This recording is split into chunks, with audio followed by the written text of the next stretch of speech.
This is the D6 generation with your hosts, Craig Gallant. No, cut that. Keep that. Someday it's going to be worth something. Russ Wakelin. You put me in an ATST with frickin' Wookiees attacking me and whatnot? Now you're talking. And Teras Cassidy in the third chair.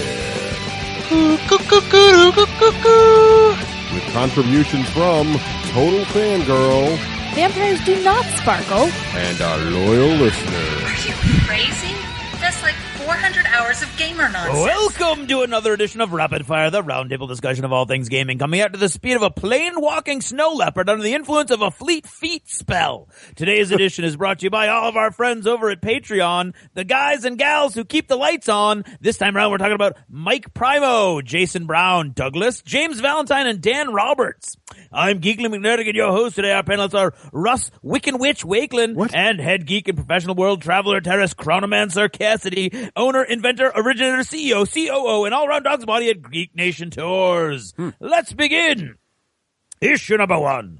Central to the adventures in Frostgrave, fantasy war games in the Frozen City, is the said Frozen City Felstad. The images of bustling cities destroyed beneath the weight of Mother Nature's fury, as well as the fury of some idiot's wizard weather spell gone awry, can be terrifying to anyone paying any attention to how fragile a city truly can be. Question. In the winter of 2015, the cities of the northeastern United States were slammed week after week with blizzards, flurries, and snowstorms. For how many weeks was Boston, Massachusetts crushed beneath the snow? Rotlana Russ. I'm going to go with 10. Slalom Terrace. 12. The answer is, well, first there's my favorite part, and that's wrong! According to WBZ-TV Boston, 7 weeks of crushing weight of snow. Issue number 2. The world is full of amazing and interesting places to visit for the geekly and gamerly minded folks that inhabit it. Whether it's shooting locations, conventions, or sites of historical significance, there are countless nooks and crannies that we can't wait to catch. Question. If one were to travel to Brussels and see 9 steel spheres connected so the whole forms the shape of a unit cell of an iron crystal magnified 165 billion times, with tubes connecting the spheres along the 12 edges of the cube and all 8 vertices to the center, which enclose escalators connecting the spheres, which contain exhibit halls and other public spaces, the top sphere providing a panoramic view of the city, where would one be? Rubidium Russ. I've been inside that. I believe it's called the Atom. Tantalum Terrace. The battlefield of Waterloo. Oh, I'm going to give Russ. Actually, I'm going to say wrong. No. It's the atomium. Actually, Oh, man. and I'm going to call it. I'm not going to give you any credit for Technicality. that. It looks pretty Star Trek-y, though. I'm sure you loved it, even though you didn't remember the name. Issue number 3. No matter where you go, there you are. Thanks, Buckaroo Banzai. And he was so right. No matter where you venture, you're always yourself. Sports fans like sports. Foodies like food. Gamers like games. Question. If one were to head from Nashua, New Hampshire to Johannesburg, South Africa, how many games of Digital Lords of Waterdeep could you get in before you landed? Robilar Russ. Oh, it seems like a lot. I'm going to go with 15. Tensor Terrace. 22. And the answer is, once again, wrong! Is 17.5, factoring in mundane things like eating, bathroom breaks, and connecting travel. Still, that's a lot of missions. Issue number 4. Wizards are as iconic to our worlds of fantasy and adventure as knights in shining armor, dastardly thieves, benign clerics, and fair maidens who distress others. It is the 21st century, after all, boys. But quite often, it's the wizards that tie it all together. Whether he or she is the mover and the shaker, behind the scenes or otherwise, or the big baddie, wizards are clutch. Question. In the iconic 1977 post-apocalypse Ralph Bakshi classic, Wizards, 2 of the perennially power wielders contend for mastery of the irradiated world. What were their names? Jesse Wells Wakelin. I got nothing. James Connell Cassidy. Bob and Doug. How so close. So very, very, very wrong! Half-elf brothers Avatar and Black Wolf fight with each other to rule the magical realm of Montagar after the death of their mother, the elf queen Delia. That's it for now. Thanks for listening, and good night.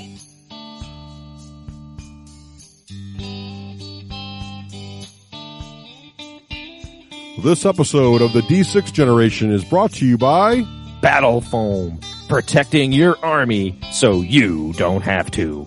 And the War Store, bringing the war to your door since 1999, and that is for a decade or more.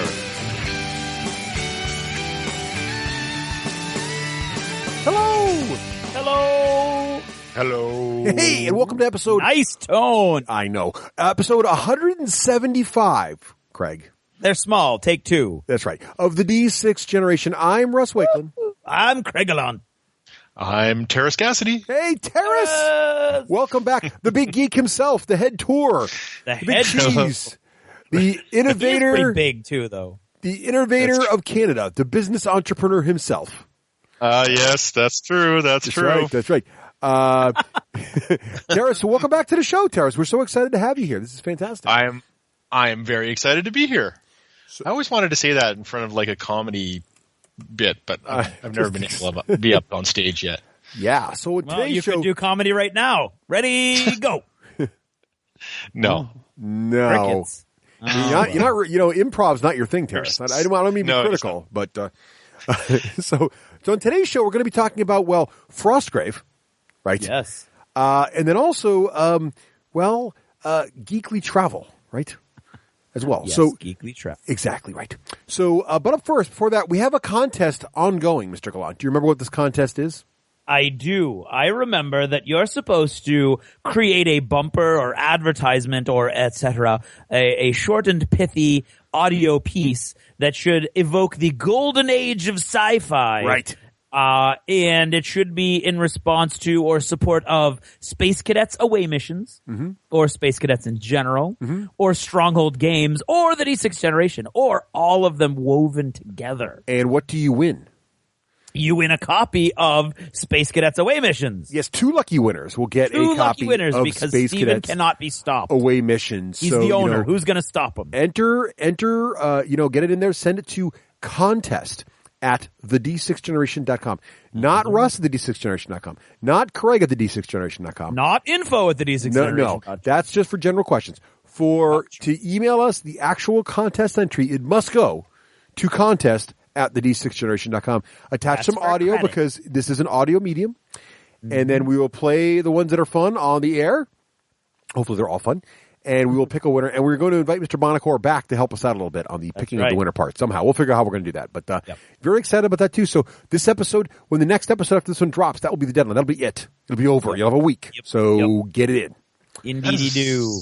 Yeah. That is a super exciting contest. That's I know. awesome. Did you see all the miniatures in that box, Teras? I totally did. They're awesome. I'm actually anxiously awaiting mine, to tell you the truth. I know. I support There the you go. Kickstarter. I was able to stop by the booth at JetCon, and they're amazing. And it's going to be a lot of fun. I can see how My whole family got demos on that one. They really enjoyed it. And we all loved the brains in a jar. That was our favorite part.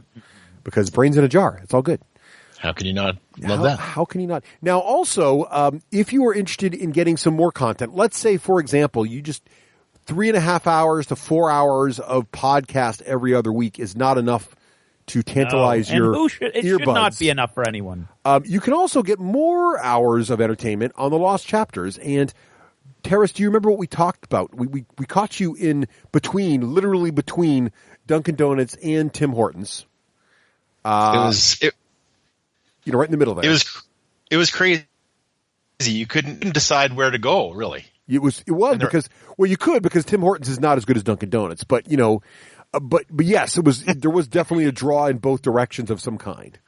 But yes, do you remember what we discussed while we chatted there? Yes, I do. We discussed geeky travel and how to decide where to travel to and what inspires us when we travel as geeks. And other things. Exactly right. So, so you'd like to hear more about that, Craig? What should people do if they want to hear about Lost Chapter stuff? People should go to Patreon at patreon.com and check out the D6 generation and become a patron of the D6 generation for $2 per episode. And we're not changing the main show. We haven't changed the main show. We've been doing this for over a year. It has no impact on the main show. But if you would like to support, if you would like to join the 2%, or actually slightly more than 1% of the audience that supports us through Patreon, we would be greatly appreciative. It does make the show actually happen at this point. For $2 an episode, you will get access to every Lost Chapter we've ever made.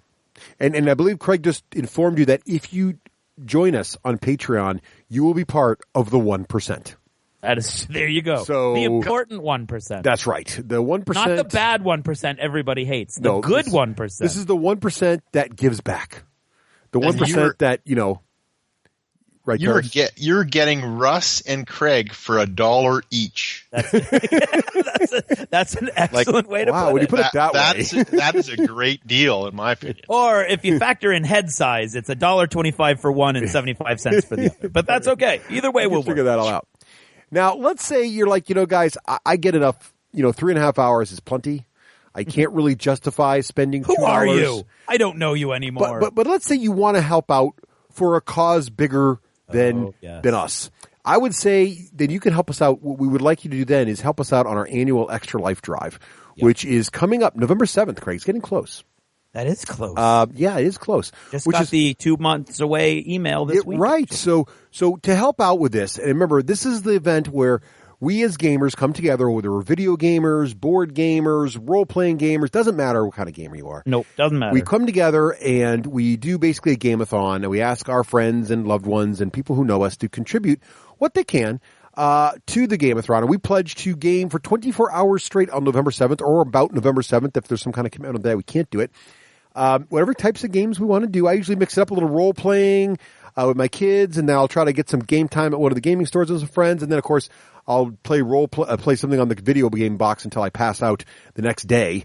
But yeah, so it's a great fun, and it's a great way to raise money, and 100% of every penny raised goes to these great children's hospitals. And what's also fun about it is we, as participants, get to pick where the money we raise goes, which hospital for us. And so Craig and I both raise money for Boston Children's, a great local hospital here in New England that is one of the best children's hospital actually in the country. It's a fantastic children's hospital. Yeah. And it was great. Extra Life just sent out an email saying all the great things that Boston Children's has been able to do since Extra Life came into existence and started raising all this money. Really very inspirational. If you'd like to see some of that stuff, you can go to extralife.org. So it's extra-life.org to see all this stuff, to get involved. And if you put in the search box there, the D6 generation, you'll find our team. And you can pick whom on our team you'd like to donate to. And I don't care whether you support myself or Craig or one of our other fine teammates who've jumped in there to help out. And if you're someone who's like, I can't donate personally, but I'd love to participate and help raise money too, then start your own account and join our team. And let's see how much money we can raise for children's hospitals around the world. Pick your favorite children's hospital and jump on in there. It's really a great cause. Or jump on our team. We would love to have you jump on our team, too. Literally millions of dollars have been raised over the years by Extra Life, and it's just fantastic. So let's keep this going and show the world how awesome gamers can be and how much we can. Every little bit helps, and we all make a difference, which is fantastic. So love that. Yep. But Craig, what's the time now for? Right about now, I don't know. When you throw it to me, it usually means it's about time for Achievements in Gaming. Yes, it is. Bloop. Wait, I have it. There it is. It's a little slow on the uptake, but there it is. Sometimes, the achievement noises, they just want to make sure they need to go to the internet and validate in the cloud that it's an actual achievement. It's sort of a thing. Okay. That's one of the problems with cloud computing. It's not all local. Sometimes there's a little lag, little laggy tonight in the achievement noise. Let's just double check this here. So I played a game. There it's go. It's all synced up now. Good. Okay, good. It's working. There now. We go. And when you hear that noise, Teras, should you be concerned? Should you adjust your set? Well, it all depends. If the raccoons it takes a long time for the raccoons to generate the Wi-Fi for that to happen here. Okay, the raccoons. So, how many raccoons does it take to generate Wi-Fi in Canada? At least 3. 3? Oh, and do they just like spontaneously start to generate? Is it like static electricity Wi-Fi from their fur? How does this work? You get them in a little cages, one in the wheel, and the wheel generates the Wi-Fi. I see. You guys don't. Okay. You're not up on your Canadian stuff, are you? We don't. No. We're close to Canada, but we still use electricity. So that's exciting. So yes, when you hear that noise, don't be concerned. That is an intentional sound, rewarding good gaming behavior, right? Meaning, go play games. If you play good games, we'll give you an achievement. Just like the raccoons get an achievement for generating good Wi-Fi, right? So, good, excellent. Now they're motivated. So thanks. Oh, there we go. There we go. So, Teras, as the guest, you get to start. What games have you been playing lately? Oh, well, I've been playing quite a bit. We just came back. Well, not just, but came back from Gen Con. I did a very cool Tunnels and Trolls RPG there, old style rules, old school. and everybody was about the same age as I, and we're talking about why we bought Tunnels and Trolls as opposed to Dungeons and Dragons back in the day, and it was great. There was everything from Orc, who I played, to a Leprechaun, and my personal quest was to get back my magic donkey. So it was a lark. That was a lot of fun. Now, let me ask you this. Why did you buy Tunnels and Troll? Because just the branding alone, I mean, if I'm honest, is not as cool, right? A tunnel is not as cool as a dungeon, and in no way is a troll as cool as the dragon. So, that's true. I'm just saying. I'm curious. I think we talked about this, and it was because it was cheaper, and we had not much money as a kid. So that's tunnels really what it came down to. So tunnels are more affordable. If you can't afford the whole dungeon, just get a tunnel. That's right. Maybe you can't afford a boss monster as elegant as a dragon. They do require a lot of gold. You can get maybe a cheap, smelly troll. That's right. I came from the bad side of the town. Right, the wrong side of the tracks. Wrong side of the tracks, and so I would I find out that I could only mesh together so much coin, and that was to be downgraded to the tunnel and the troll as opposed to the dungeon and the dragon. You had Dungeons and Dragons when I was a kid. We just had a tunnel and a troll. That's exactly it. And we liked it. We liked it. We loved it. We loved it. That's exactly it. Okay. All right, good. Not to degrade anyone who really enjoys and has fond memories of Tunnels and Trolls. Now, do the rules hold up? Did you still find it to be a very fun and exciting system?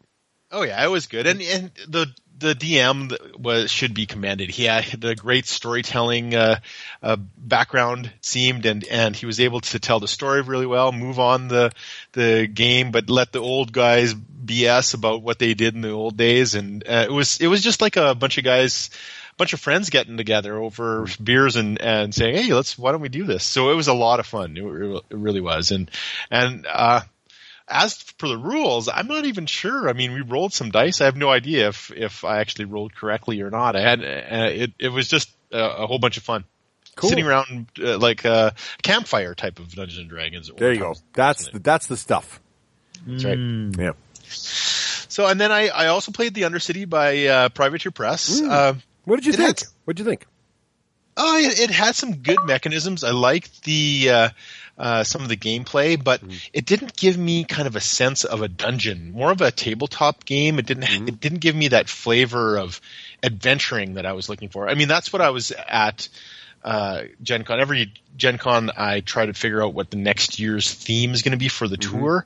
And next year's theme is going to be dungeon crawls, fantasy based, as opposed to tunnel crawls. That's true. You're going now that you're grown up and you have a little bit of money. You can afford the full dungeon. We will not be playing Tunnels and Trolls next year. That'll be a theme for later. All right, okay. Fair enough. Tunnels Which also sounds a little naughty. I'm not going to lie. But that's anyway. right. That's true. So you're saying, all right, we won't go there though. So you're saying Undercity didn't really float your boat.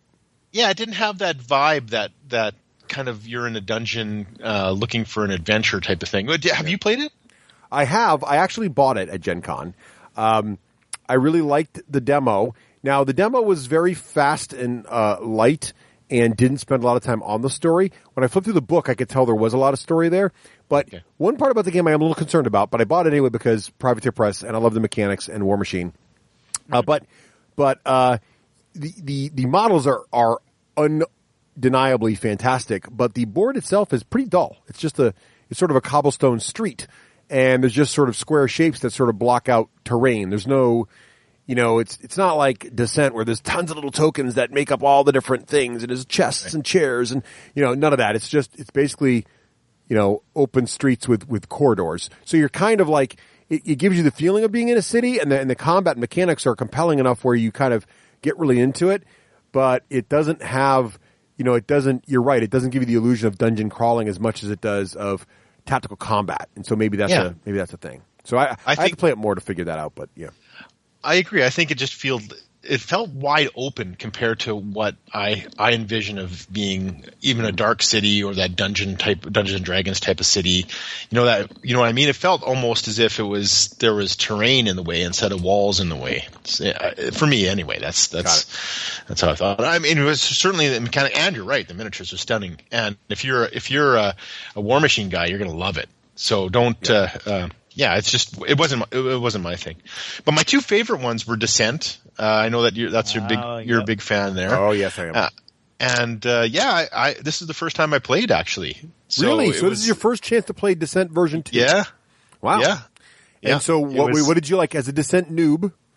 What it was awesome. Well, first of all, I played with one of the designers. That's good. Life of me, I can't forget his name. That's very bad, but. And it really, really gave me the feel of fantasy dungeon crawl. It really did.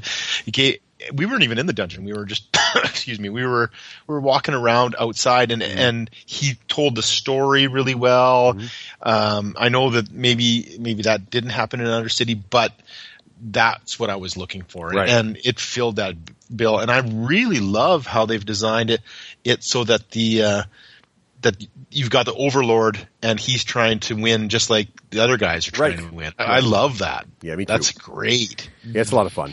It's still probably my most hour, short of not counting role playing games. It's probably the most hours of gaming I've ever done. It just all added together, all my Descent hours, because it's just such a great game.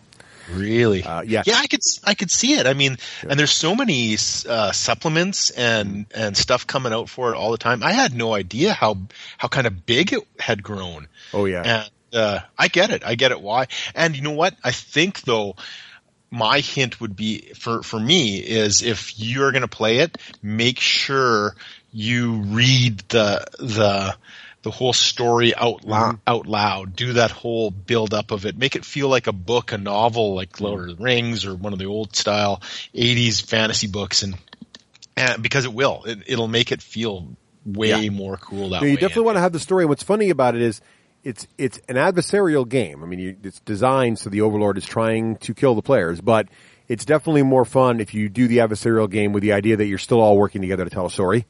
Because it definitely makes it a lot more fun. And don't skimp on reading the cards. Don't skimp on reading the preamble. Don't skimp on reading the little italic text when various events happen in the middle of the game. Because it definitely, as you say, it enriches it and makes it into like, wow, it feels like I'm playing Dungeons and Dragons, but in a faster sort of mode with a competitive nature. It's kind of weird, but cool, Yeah, I totally agree. I think that is what makes that game for me beautiful. It's also a great looking game, and it was stunning. I'm definitely going to be picking it up probably just before next year, as a matter of fact. So, give me something for the future. There you go. I also played a cool card-based dungeon crawl called Dungeon Dwellers, and I love the mechanics of this game. It was really interesting. I played a fighter, and you have to play kind of, in order to win, you have to play like the character is generated. You know how alignments are always kind of the most difficult things to kind of act when you're playing role-playing games, but this actually forces you into an alignment. For instance, the fighter is more like a paladin, so he can take wounds for other people. But in order to take wounds for other people, he gets experience points or energy points, and that means that he benefits from taking a wound from someone else. And in order to win the game, all four guys have to be alive. All four people have to be alive, or the players have to be alive, or else the game ends. So in order to win, everybody has to be alive. So the cleric has to heal the fighter in order to make sure that he lives, because if he doesn't, the game will fail. So it really forces everybody to play exactly like their character. And I thought it was quite brilliant, just the mechanics of alignment and character building. That's awesome. In a card game, you don't really get that kind of thing in a card game very often. That's really good. Now you got me curious about that one. We'll check that one out. Yeah, check it out. It was a great game. Really loved it. Had a lot of fun with that one. And that one definitely is going to be in our Gen Con theme next year too. Nice. So Nice. Now, is your Gen Con theme next year pure fantasy dungeon crawl, or can games like Imperial Assault and stuff sneak in there? No, I'm going to do it fantasy, and then science fiction is going to be some other year after that. All right, fair enough. Keep it pure. Right, Yeah. I like it. Focus. So, Craig, how about yourself? What have you been playing lately? Well, the play has begun, and my time is limited is an understatement. I played 2 games of Halo Fleet Battles with Russ, and it was awesome. Yeah, did you have fun with that? It was, yes, I did. It was even more fun than the demo. Of course, Russ was there. When I played the demo, it was against Dave, always a good game also, but then he had to pee and ran off. Russ stayed through the entire, both games, so that was great. Yes. I just love what they've done with their basic engine and the smoothing and the streamlining. If this isn't the future of Firestorm Armada, I think they're not leveraging They're missing a their trick. in-house talent well. Yes. I would agree. Go ahead. Does it really give you a naval type of feel? Like, tell me more about like the mechanism and how they structure. Now, have you played Firestorm Armada or Dystopian Wars or any of the other Spartan games, Navy combat games? Not completely, but just a little bit, so I kind of get the vibe, but not. If you've played them before, I've not played them. I've watched them. So they've definitely, there's going to be a review of this game because Craig and I both are really impressed with it. We've only begun to play. So what's cool about it is they've set it up to be a little more mass appeal. It's still a hobby game. You still have those, the plastic. It's Spartan's first plastic set. And the plastics are fantastic, but they're all on sprues. You clip them out, you glue them together. So it's definitely a hobbyist's game. Then you paint your ships, blah, blah, blah. But, what's cool about it is though that it also comes with 2 books. One is the big rule book. The other is the campaign book. And it's the Fall of Reach campaign, with folks familiar with Halo know that very famous military history. What you do is it escalates you from a small number of ships, and so many come in the box. I think it's like 32 or 40 ships in the box. It's a huge amount of number. Crazy. So it ramps up. So you can assemble just a small, so don't feel intimidated like I got to assemble all the ships before I start playing. Read the first mission and figure out. What's cool too is you don't have to learn how to build fleets. All that's in there. There's points, there's fleet building, all that stuff. But if you play the campaign, it basically says, play this game with these fleets, using just these rules. And it removes big chunks of the rules. You don't have to worry about fighters. You don't have to worry about boarding actions. You don't have to worry about the command phase. And so you just learn the basics, and then each mission adds a few more models and a few more rules and eases you into the game. And then that's like the first 3 or 4 missions. And then the rest of the missions take you into really highly tactical, different kinds of scenarios. But the basics of it are very much, they've simplified where they can. So they got rid of turning templates altogether. It's basically your ships can just turn up to 45 degrees, but the number of times they can do it is based on the size of the ship. So it really controls that, and that keeps things going pretty quick. So all the Spartan games have had turning templates. The dice exploding mechanic is there, but it's very controlled, meaning that if you still roll lots of dice, and in fact it comes with tons of dice, but the dice all have icons on them, so it makes a lot of the math and everything all built into symbols. And what's great too is you can, depending on your range and everything else, determines whether or not you get rerolls. So that really keeps it pretty straightforward, and you kind of quickly learn. And it's a very system. simple table that's easy to It's a very simple table. There's got a nice quick reference system in there. But there's a lot of layers. So all of a sudden you're getting a command phase, which lets you give these really cool orders, which all of a sudden let you do cool things. And you can have basically a fleet commander that's off the table with doing all these great orders and stuff. Kind of like that order system a little bit reminded me of Battlefleet Gothic, Craig. I don't know if it gave you flashbacks to that. It did for me. You know how you could... I don't remember anything about Battlefleet. Then also you have a great fighter system, which we haven't tried yet, but I read through the rules. That's another layer of... So there's like little tokens that fly out that basically represent your fighter craft and boarding ships and bombers. And then you have boarding actions themselves. And what the game also captures is, of course, Master Chief and the Spartans are amazing. And since this takes place during Reach, there's still other Spartans besides just John. So there's lots of Spartans running around. And like the game, the Spartans can do crazy things like being shot on boarding actions, basically take out an entire enemy ship. It explodes. They're still floating in space, dropping on another ship. So some of that crazy stuff can happen too. But it's a very, very tactical game. And I think Craig and I were really surprised, even the first 2 missions that were teaching us stuff, how quickly they were getting very tactical. And we were really thinking and really focusing more on our play and our maneuvers and less on how to figure the rules out. Craig, did you feel the same? Yes. Yeah, it was, I thought, like I said, it's a very nice, clean system. I've never seen, from what I understand, Halo really doesn't have naval battles. So I don't know how well it recreated that, but as a naval as a space fleet game, I thought it was great and very clean rules. Yeah. But yeah, go ahead. You get that feel of naval thing, though, I guess. Oh, eh? yeah. Oh, yeah. Ships going everywhere. Very much so. Well, I loved it. I loved it because you've got multiple weapon systems. Like I had my rail guns, and you have torpedoes, and the torpedoes work a little bit differently from the rail. So it really felt to me. I mean, my go-to comparison will be Firestorm Armada. It felt like Firestorm Armada without a lot of the fiddly bits that don't really add enough to the game to justify their being between you and the fun, so to speak. This game really, it kind of like gives you a nod to all these different things and weapon systems that work slightly differently. And at most, it's like adding one little die roll that you're going to roll a quick die like, oh, it worked, or oh, it didn't. And then you move on with the core rules of the game, which are pretty standard across the board. Is there like a 3D element, like a three-dimensional space? In my opinion, I don't want that in my space fleet games, only because I don't want complicated math and like vectors and angles, and it's in there because you can't screen a ship with another ship and stuff like that. And you can move through ships. Yeah. So there's that element of that I like it fig leaves 3D very well. I think what it captures, there's a little nod to it thrown in there, which is more than enough for me. I think what it captures too that some of these other games don't get, because a lot of our listeners were also asking, how does it compare to Star Wars Armada, which is also a great fleet battle game? And Craig and I really enjoy that game as well, and I still enjoy it very much. And this doesn't really replace it anyway, but it's a different kind of experience because the fleet size is so large for this game. So even in the simplest, most basic mission, it's like 30 ships on the table. Oh, right? Man. And these are 30 capital ships because then the fighters and everything are launched in little token sizes. So, and the ships are in the smaller ships, the frigates, which are still big ships, by the way. The frigates are in squadrons of 3, usually, or 2, depending on which side you're on. And they're in different formations, and the formations they are on their bases dictate their abilities. So you can have the same exact models, but in different formations, and like in this formation, they're more defensive, in this formation, they're more offensive.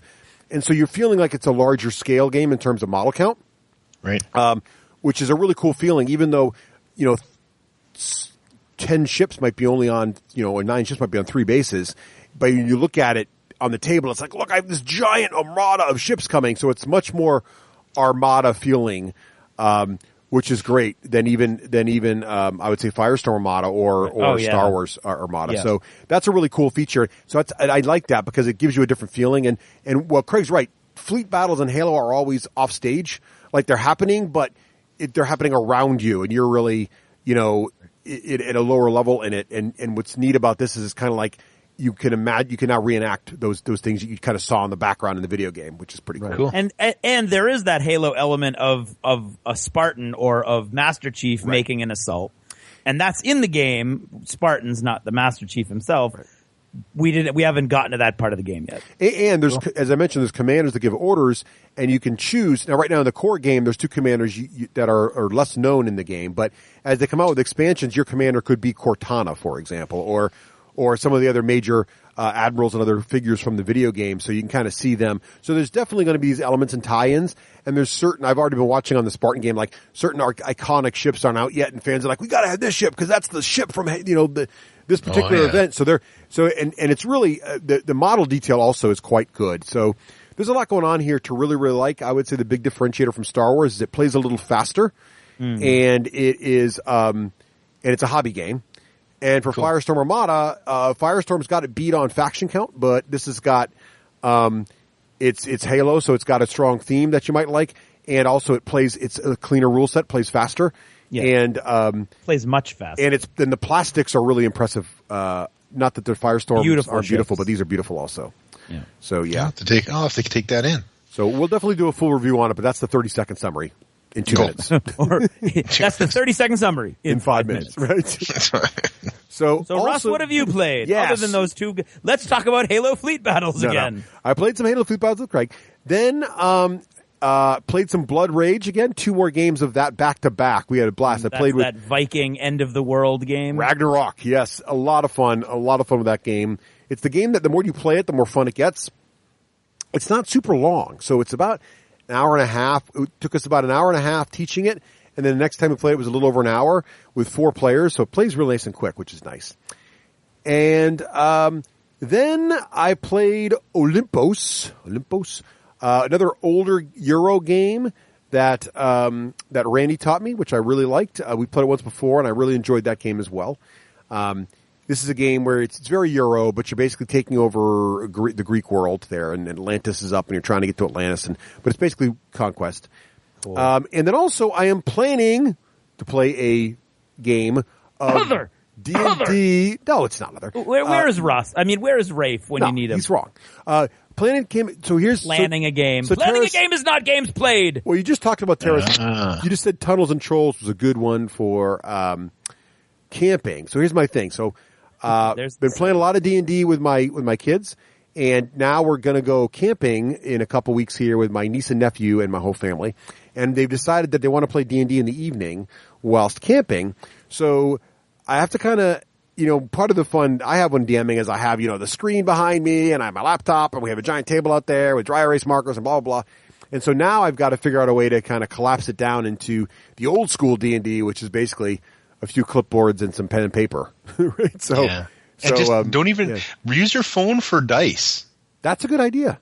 Right? Just shake your phone for the dice, and I've done this a lot actually, and we always have a blast. But it's more, again, it's kind of more about the camps, the camp story, the campfire stories is more what it's about. So tell the story a lot and use the dice to, figure out some outcomes. But yeah, that's it. You're gonna have a lot of fun. I can't wait. So that's coming up. Mm-hmm. What about modeling there, Mr. Teras? What have you been building there? I've had this Storm Raven on my shelf forever in pieces. I always paint my models on the sprue. Oh, nice. my vehicles on the sprue. Yeah. And so it's in pieces, and it's almost done. But it's been forever. This model has taken me forever, so I'm really, really looking forward to getting it off my table. I did also paint 3 Chaos Space Marine Rhinos and Chaos Space Marine Land Raider, which are about 2/3 done. Some other smaller miniatures. That's about it. That's a lot. That's a lot of vehicles. Yeah, it is, and I think it's.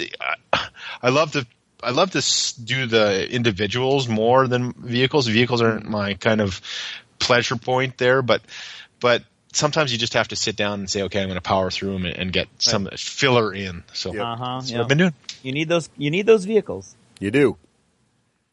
Oh, Craig, what about you, sir? I have been focusing on my special little project, and I completely painted and based 20 post-apocalypse survivors, models from Last Night on Earth, a bunch of Bones models, a bunch of soldiers in full bio warfare gear with I don't know what automatic rifles they have, but they're awesome models from Eureka Miniatures. And then when we went and looked at that, got that zombie game at Gen Con, Outbreak, I got the cover of their rule book has a guy on it who's all dolled up with a gas mask and a hoodie and all kinds of cool gear all over him. And they had that guy made into a model, and they had him at their booth. So I bought that and I painted him up. So I got 20 post-apocalypse survivors that are looking pretty cool. I took all of my 143 scale vehicles, except for my New Hampshire State Trooper SUV, because he's just too beautiful. I took them apart so that the glass was out of them, the windshields and everything was out of them, or I masked them off if they couldn't come apart, because some of them couldn't come apart. And then I sprayed them with Dull Coat, as one of the guys at the Outbreak booth suggested. And it really did bring down that toy shine and made them look like tabletop miniatures. Cool. So that worked on a bunch of cars, and I did a big 18-wheeler tanker truck and my awesome Coast Guard rescue helicopter that I have. So I have a whole fleet of vehicles also. And then finally, I had these planters hanging around from Antinacetti's workshop for ages and ages, probably like 5 years. And I had at some point in the past bought a bunch of O-scale plants from a railroad store to go with them, and I finally got around to painting up all the plant pots and drilling in the holes and putting all the plants. So I have 20 giant potted plants now of various different shapes and sizes and colors and types that I can put around a modern urban board for a really cool little splash of color and extra detail and a little cover if you need it. Right. So is that for Outbreak? Like, are you you're talking about the RPG, right? No, no. It was a miniatures game, a zombie miniatures game that ultimately didn't really quite do what I hoped it was going to do. But it got my juices flowing and it got my interest peaked for that kind of, or at least gaming in that sort of setting. So I'm trying to I'm recreating that. I got an awesome Games and Gears urban board from their Kickstarter, and I've got that all laid out in with O-scale model railroad buildings that I've touched up and redone, and so I have like a basic. We've only been playing on 4x4, but I have a full 4x6 city basically in my basement now, and now I've got all these vehicles and stuff, and it's looking mighty cool if I do say so myself. And I've also been working on those 70-1 zombies that I'm still slowly churning away to try to get up to a good tabletop, standing, so to speak. Nice. Yeah. So what about you, Russ? I sense ships. I've been building stuff. So yes, I was working on the Halo Fleet stuff, and I did roughly half of what comes in the box, which was 2 of the Covenant battleships, and I think about 8 Covenant frigates, and then I've now gotten 3 of the UNSC battleships built, and 15 of those frigates done. That still leaves another battleship each, a few more frigates, and then the 2 massive ships. I haven't built either of the biggest ships yet as well. So you get a lot in this box, and it's a lot of fun. I think they look great. I did very little. I built them, and then I primed them, and then I dry brushed them a couple shades and highlighted the engine lights. And I don't know, Craig, what'd you think? I think they came out pretty good. I think they came out great, Russ. So, I mean, but in terms of like the model quality, I mean, they really shine. And a lot of people were worried because the human fleet, they put the plastic in 2 different tones to give it sort of that board game feel. So if you don't feel like painting and just assembling them, you'll have 2 different looking fleets. And so the Covenant are sort of this pink plastic, and the humans are this light gray plastic. And people were worried about painting them, but I just primed them both black, and I think they came up pretty good. But if you're a white primer person, I don't know. I think the white would still go over the pink pretty well, but some people were worried about that. But any case, I really was pleased how they came out. I was really impressed with how easy they went together. They're very slotted really well, easy to assemble, look great, lots of cool detail on there, and painted up real quick and easy with just a little bit of dry brushing technique. So really happy. I did put pictures up on our Facebook and our Twitter feed as well if you're interested in seeing what they look like. So cool. And that's half? Yeah, it's half. Wow. Yeah, there's a lot in the box. It's a good deal. The box was a lot, yeah. Good deal. Yeah. And the War Store, if you got it at Gen Con at the War Store booth, it came with like 40 extra ships. Yeah. Something crazy like that. Yep. Wow. And the second wave's coming out soon. I can't wait to see all that stuff. So yeah, there's a lot. They're cranking on this game, and I have to say it looks really, really good. The packaging's cool. The rule books are beautiful. It's a solid game, and you do feel like you're getting a good value out of your purchase. So yeah. Very much so. All right. So how about other? Teras, what have you been doing lately? What have you been doing over at Geek Nation Tours? You like getting tours ready and stuff or something, or what over there? Yeah, we have upcoming tours. We have tons of stuff. I'm going to be – one thing I wanted to say for sure is that I'm closing Adepticon soon. So if you want to go on our Adepticon tour, tons of Elite Gaming stuff like there. I have to close it in October or November just before the cart goes live. So we're getting close to October already. So, that is just a fun tour. Every time we see your guys on that tour, they look like they're having a blast, dude. Yeah. They are. It's super fun. I mean, we do everything from we're going to do an RPG experience again this year. Everybody's going to be a Space Marine the first night, and then we dive into miniatures and yeah, it is a great tour. One of my favorites for sure. So, I've got lots on the go. I've got we're going to do our Minities in Europe tour again every second year we do it. 2016 is an on year. So we're going to do Sparta and Nottingham. So first, the pre-tour, we're going to land in Nottingham and take a look at Warlord and Mantic and a whole bunch of other board game companies, and of course go to Warhammer World and GW. Is it still Warhammer World though? How can it be Warhammer World? Sure.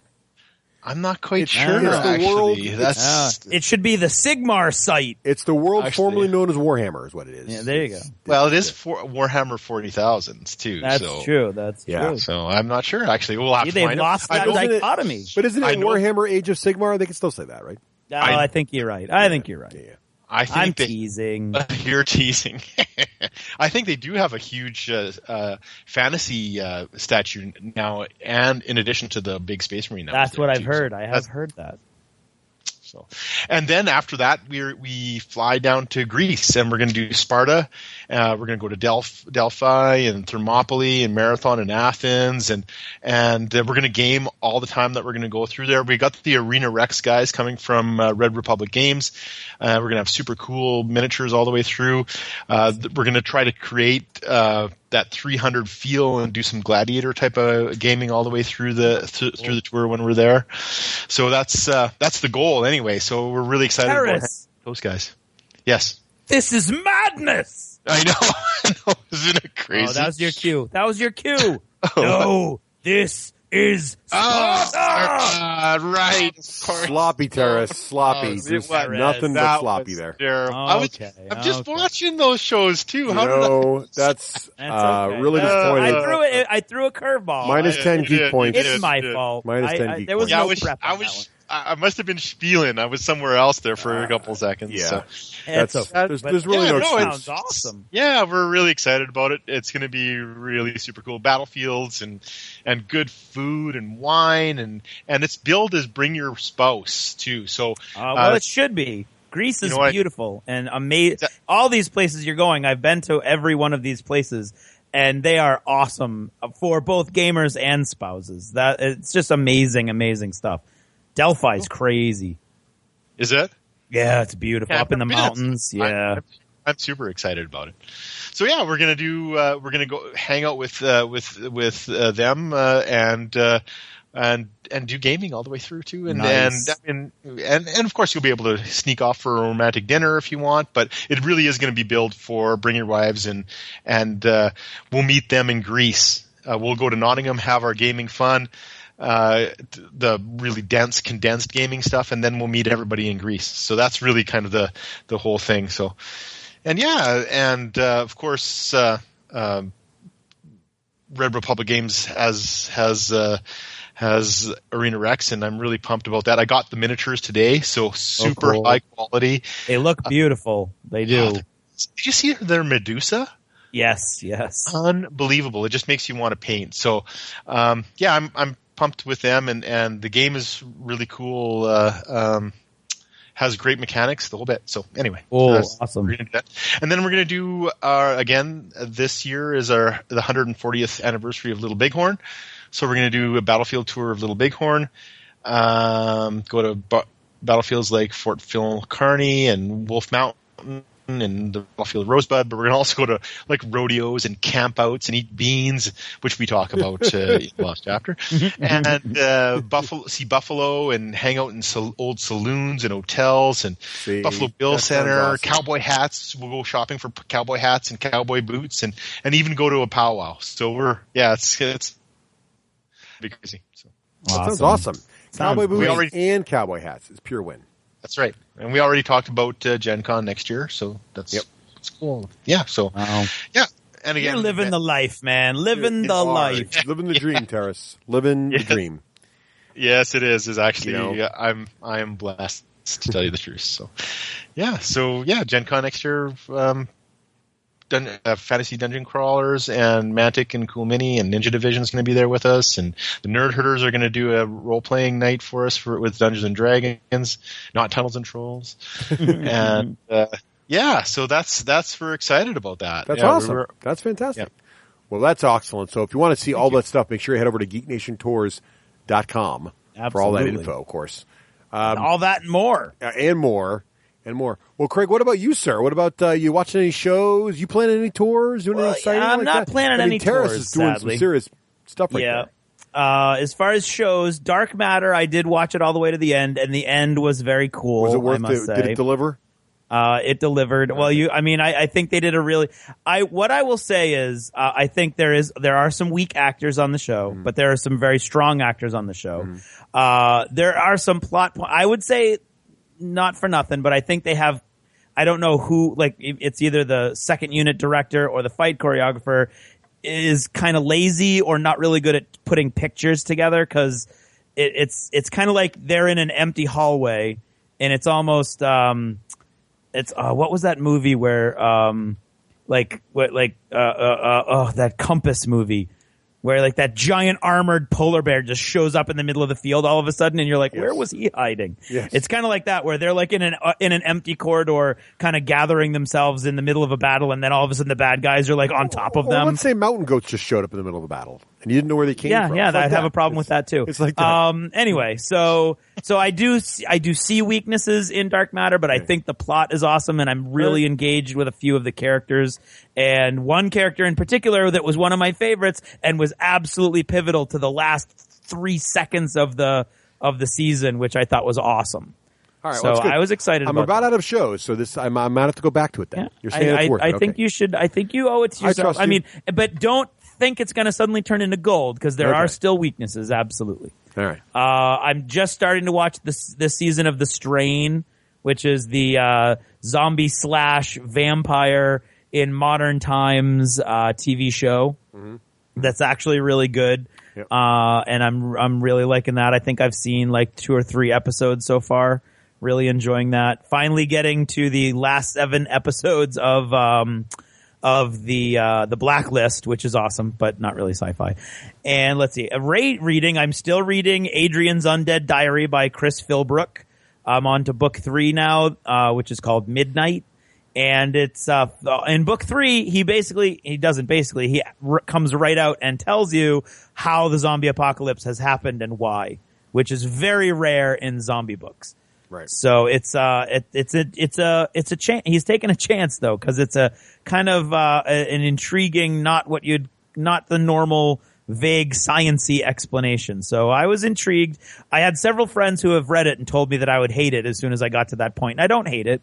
I'm going to finish the series. There's 8 books. I'm on book 3. I think I'm going to go all the way through. I'm enjoying it enough. It reminds me, to be honest, of Monster Hunter International a little bit. So it's got that kind of main character.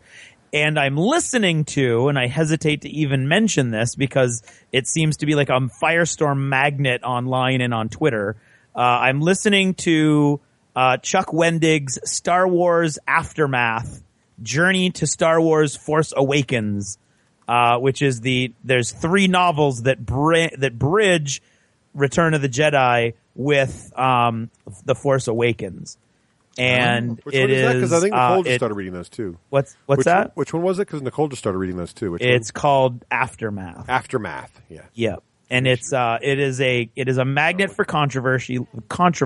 Like I said, not really going to get into any of the big controversies here. I'm a little put off by all of the fighting that I see online, because the book is unique for me in my reading experience, and I've read a lot. It's written in the present tense. Oh, which is very strange. Not strange enough to put me off the story, but it's different enough that I am never just absorbed by the story, if that makes sense. Yeah, it's distracting. I'm never just experiencing. I'm knowing because it's so different, and I guess apparently this is Chuck Wendig's modus operandi. Shtick. This is what he does. It's his shtick. So, like, a bunch of people online, like, how dare you have a problem with that? That's what he does. Like, I don't have a problem with it. I'm just saying it's different. Okay, is it hard to listen to? I will admit. Well, first of all, what you should know is it's a full audio production. It's not just an audiobook, which I think was awesome, because it's got all the sound effects and the music. It's only one voice actor. His name's Mark Thompson, and apparently he's the Star Wars reader, because he did all of the major, what used to be canon until a couple weeks ago, all of the major novels, like the Thrawn novels and everything. Apparently he read all of those. He's amazing. He's unbelievable. He does Akbar, he does Han, he does Chewie, and none of them are main characters in this book, but they appear every now and then. And it's just so obvious who he's doing. But on top of that, there's the music. On top of that, there's the sound effects. So that all helps to bring you in. But even then, mainly because of the writing style and the present tense writing, I find myself kind of like drifting off, and then I'll be like, oh, what? Oh, okay. So I'm guessing it's not my cup of tea, is what I'm guessing from my reaction. And there's a bunch of like stylistic things and stuff that I'm a little, I don't know. But I think it's fine. It's a fine book. One thing that I will comment on are the similes. The book is chock full of similes so that you never forget you're in the Star Wars universe. Oh, really? I just wrote one example. The Bala Bala speeder bike leapt forward like a tauntaun with its tail stepped on. Right. Now that is a dangling preposition. But that is as written. But that aside, it's just full of a simile. So that's like a tauntaun. That's like a Star Destroyer blowing up. That's like this. That's like that. And it's like, so you never forget you're in Star Wars. Which I think might be necessary if you're like reading it. In the audiobook, it's like the music's right there and the TIE fighters sound like TIE fighters and all this cool stuff. But yeah, so apparently it wipes away every novel that's ever been written that took place after Return of the Jedi, and so there's a lot of people that are angry about that. Wedge apparently is a huge character in a lot of those novels, and he's in this novel, and I don't think he's quite the same, so there's a lot of anger about that. There's a lot of anger about a couple other things that didn't bother me, but I can see, like, if you're going to do something that's going to anger your listeners, your readership, I think you kind of have to know, like you have to have a reason. And there was reason for some of it, and then other stuff I'm like, I kind of think you just threw that in there. But yeah, so it's interesting. It's short. It's 12 hours, which is shorter than I usually won't spend a credit on a 12-hour book, but it's Star Wars. So what were you going to say? Well, I was just going to say that I don't get the anger thing. All our comic books and all our fiction kind of just makes things disappear every once in a while, and that just makes it better. Actually, we get more of what we want, and the only way you can get more of the same is to make it different. So I don't get it. I don't know if that it makes it better, but I agree with you 100% on that's how we get more stuff.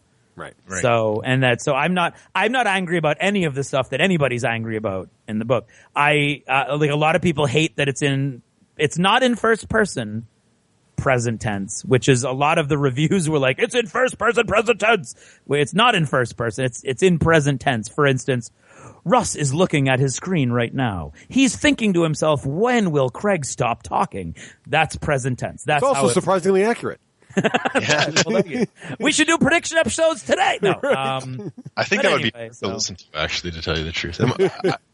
I would anticipate that I'm going to sell him several copies by saying this. So yeah, I'm not disliking it. It's just it has a very interesting place in reality right now for me, both because of the staunch supporters on Twitter and online, and the people who hate him vociferously. And once again, I find myself sort of in between groups going like, what? I don't really see what either of you guys are kind of doing. But, I mean, it's a neat story. There's a couple things, like I'm in the last hour now and something just happened where I went, I'm almost checking out. But it's nice to be in the Star Wars universe. It's nice every now and then somebody mentions Leia.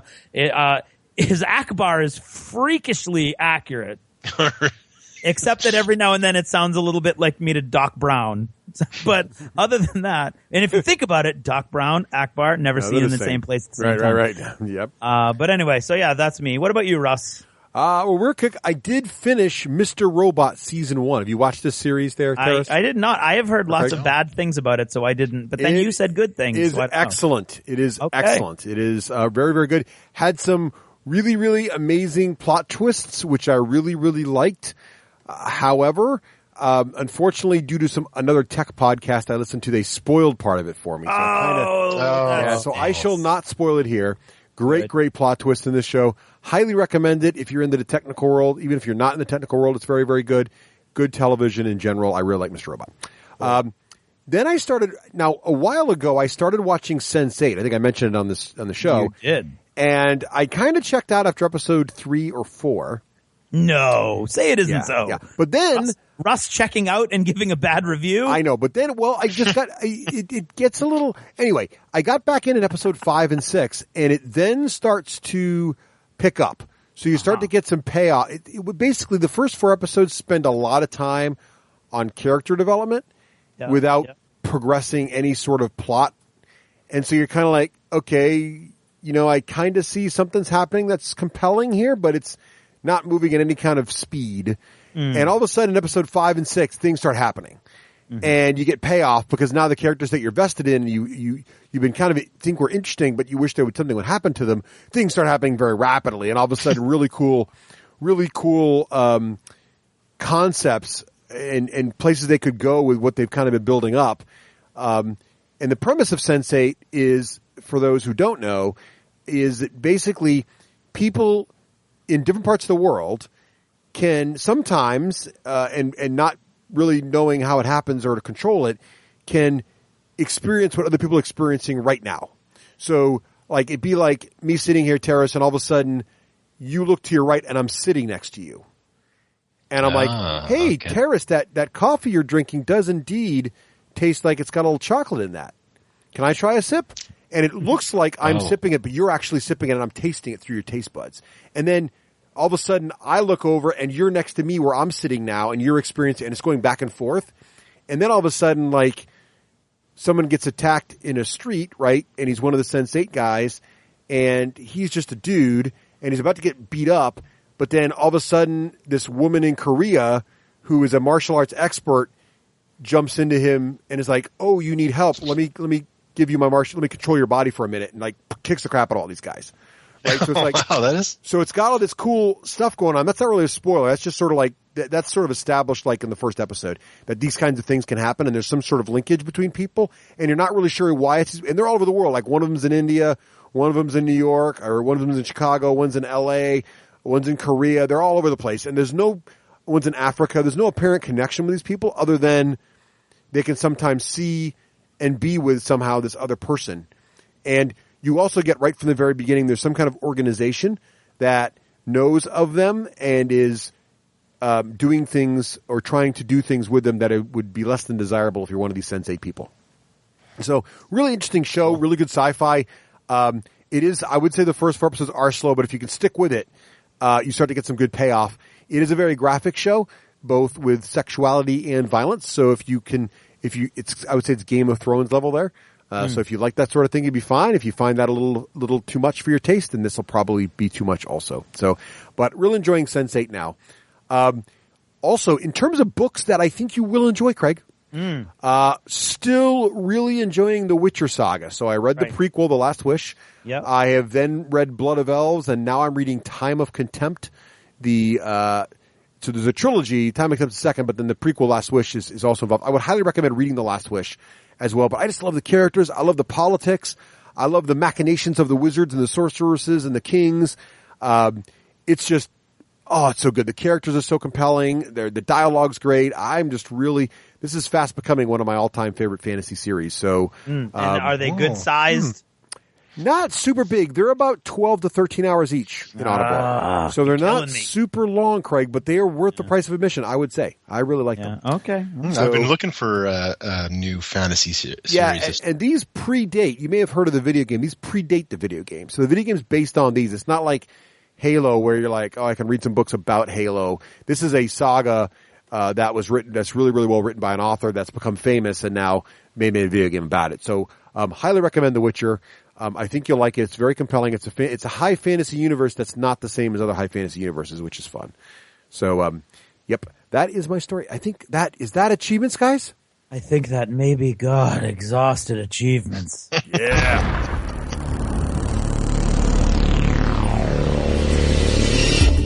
In a world where board gaming was king, in a time when Kickstarter ruled the web, when every day brought more and more games, now, more than ever, 2 men, and a revolving third chair, and a girl, a total fangirl, brought a shining light into the darkness so that all mankind would know what to buy. They are the D6 generation.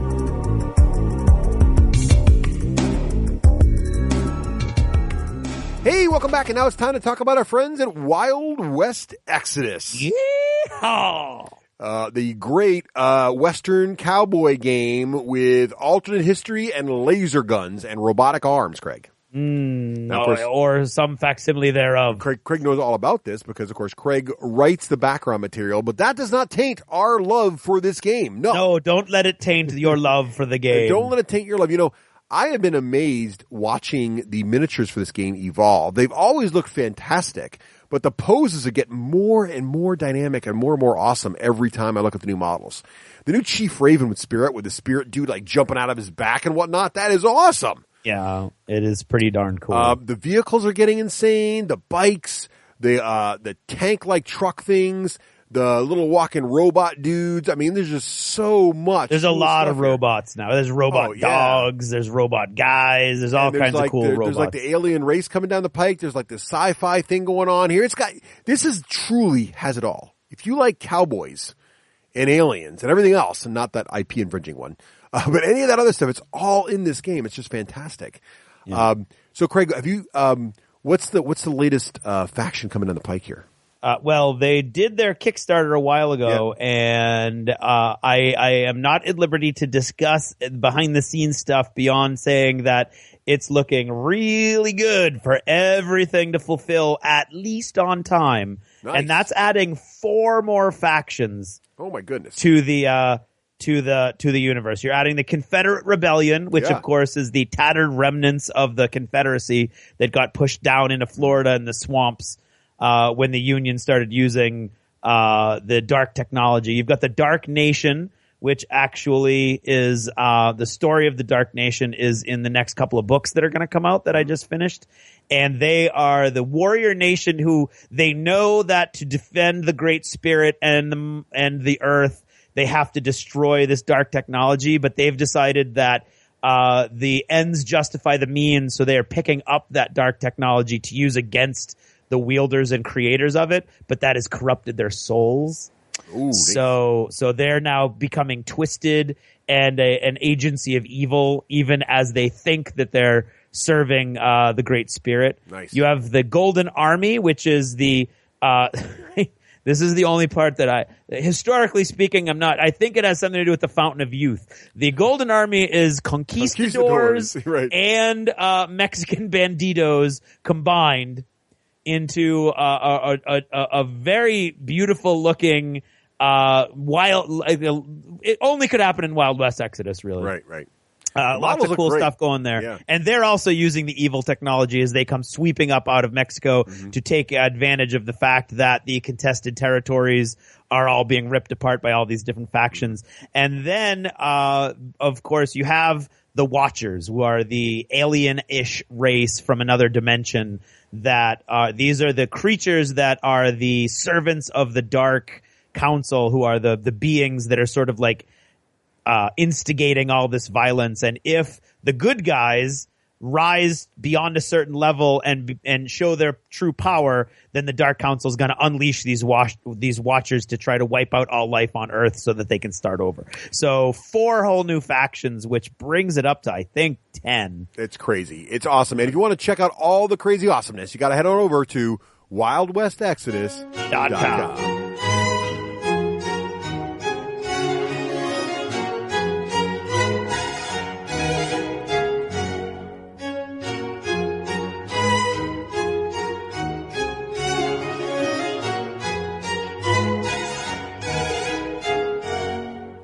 And now, in an attempt to bring a small amount of dignity and decorum to this otherwise base form of entertainment, and I use the term loosely, I am proud to present... Oh, get on with it. It's time for App of the Ep. Seriously, Wakeland, I used to have my own segment, and now I'm relegating to announcing this pap. Hey, you're lucky we still use you.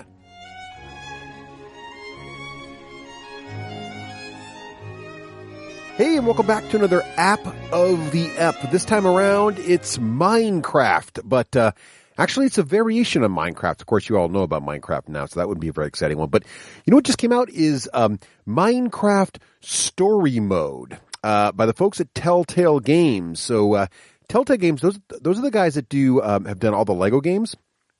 So very, very witty stuff. And this is a really interesting mode. This is actually sort of a campaign mode for Minecraft, the story-driven mode. And it's not really using the Minecraft engine, but it still has all that. I mean, it looks like Minecraft, right? But a slightly more advanced graphics. But what's really pretty cool about it is there's really a detailed, humorous story going on here. And it's got a little mix of a little bit of interactivity, a little bit of walking around, and then a little bit of those moments where the time slows down. You have to push different button combinations to get through it. But the writing's fantastic, the humor's there, and if you're a fan of Minecraft and really understand the culture and the different worlds of Minecraft, this game is really really something you want to check out. It's very, very affordable. It's $5 it's available on Xbox Live. And it's $5 for the first episode, and then there's going to be 5 more episodes, or you can pay $25 for the entire set. So I'm not sure that you save any money for buying the package, but my daughters were immediately attracted to it and spent their allowance on it and have loved every minute of it. They played it through twice, and they can't wait for the next one. It's kind of got the feeling of the point-and-click adventure a little bit, kind of like the new King's Quest as well. So it's kind of a hybrid game, but really, really a lot of fun. The story, I've watched them play through. The story was very compelling. The graphics are charming, and it's still got that essence that what is Minecraft, is crafting and everything else. Really pretty cool. So that is Minecraft Story Mode. Check it out on Xbox One.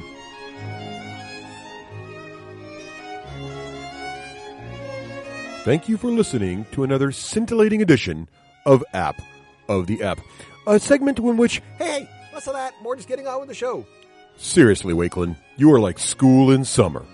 No class.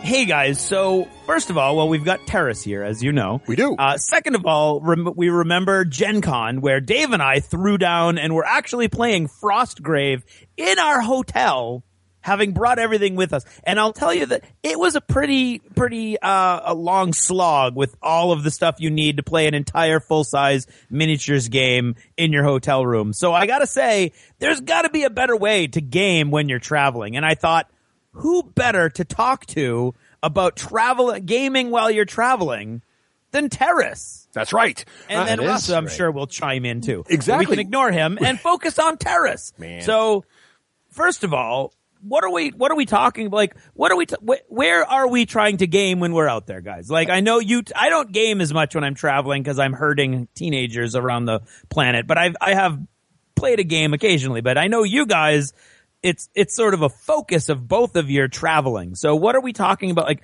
what are the environments in which we're talking about this gaming, first of all? I do have a question first, though, for you. Oh, of course you do. Wait. Do you get one question or two? No, he gets as many questions from me as he wants. Okay. You're the Martinet coming up with all the rules. I'm just trying to make sure there's some kind of structure to this show. Whatever. That's all I'm trying to throw. He's Canadian. He doesn't deal well with structure. That's true. I actually have two questions for you, Greg. Okay. Were you in your pajamas when you were playing this miniatures game, and were there pillow fights involved? Wow. Yes, no. And was it a West Point style pillow fight? That's what I want to know. I said no to the pillow. Okay, fight. good. That could be dangerous. I don't even know. I don't even know what a West Point style pillow fight would be. You didn't see the news about that?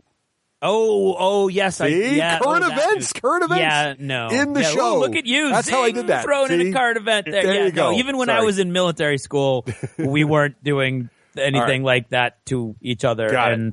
We should just say that there was a giant traditional pillow fight, and many people were sent to the hospital with broken bones and lacerations.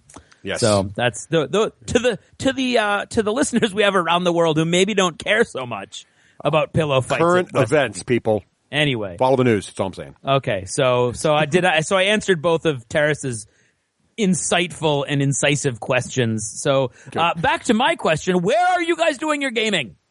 I'm doing my gaming almost everywhere. You know, I bring games when I'm camping. Of course, I bring games when I'm on tour. Yep. And when I'm traveling all over the place. So there's always a game in my pocket and or in my bags and wherever I go, basically, I have a game. I would add to that because similarly, when we do quite a bit of camping, so I always bring games to that. Also, traveling in general, like car trips. So you're in a long car trip, especially with the entire family. Or Craig, you just got from a long car trip to Gen Con with a bunch of gamers. And so it feels like there should be some gaming happening there to pass the time. Yeah, and then, there are, but then also, we do, at a convention itself. And I don't mean like, obviously you bring your miniature to convention and stuff, but a lot of times, like many years at PAX East, you'd be standing in line. And is it possible to play a game whilst in line? I would say it is. There are games that actually work. I would say it is only because you've told me that it is. Yes. So I thought, that all, but Teras, why don't you start? So what are some of the, do you want to start with the driving/air travel category? Because also whilst on a plane. Okay. Another Yeah, place to game. Sure. I think that, for me, and we'll talk about this later, but, my iPad and my iPhone and any other tablets such as that are incredibly important for my traveling and my headspace. So I do like to play a little bit on my iPad when I'm traveling. Not too much. I usually watch movies actually when I am on a plane. But I've been known to play Chainsaw Warrior, which is a whole lot of fun from back in the day, but incredibly impossible to win, I think. It's the iPad version is awesome. It really does remind me of the past and how the solo board game it really has the flavor of the solo board game. But what I also like to do on a plane or traveling in a vehicle is army list building. And I use Battlescribe for army list building, and I think that that's an awesome way to pass my time. I like to kind of go over my lists and move things around, and keeps me occupied when I am on the road.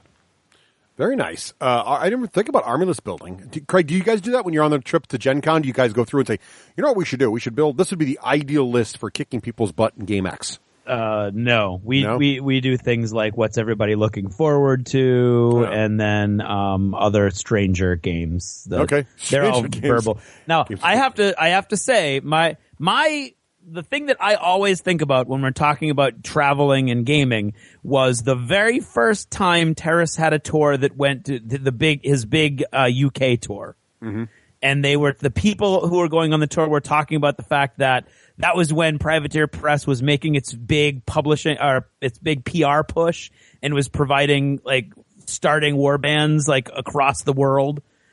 And there was a big talk about actually playing these games on your bus.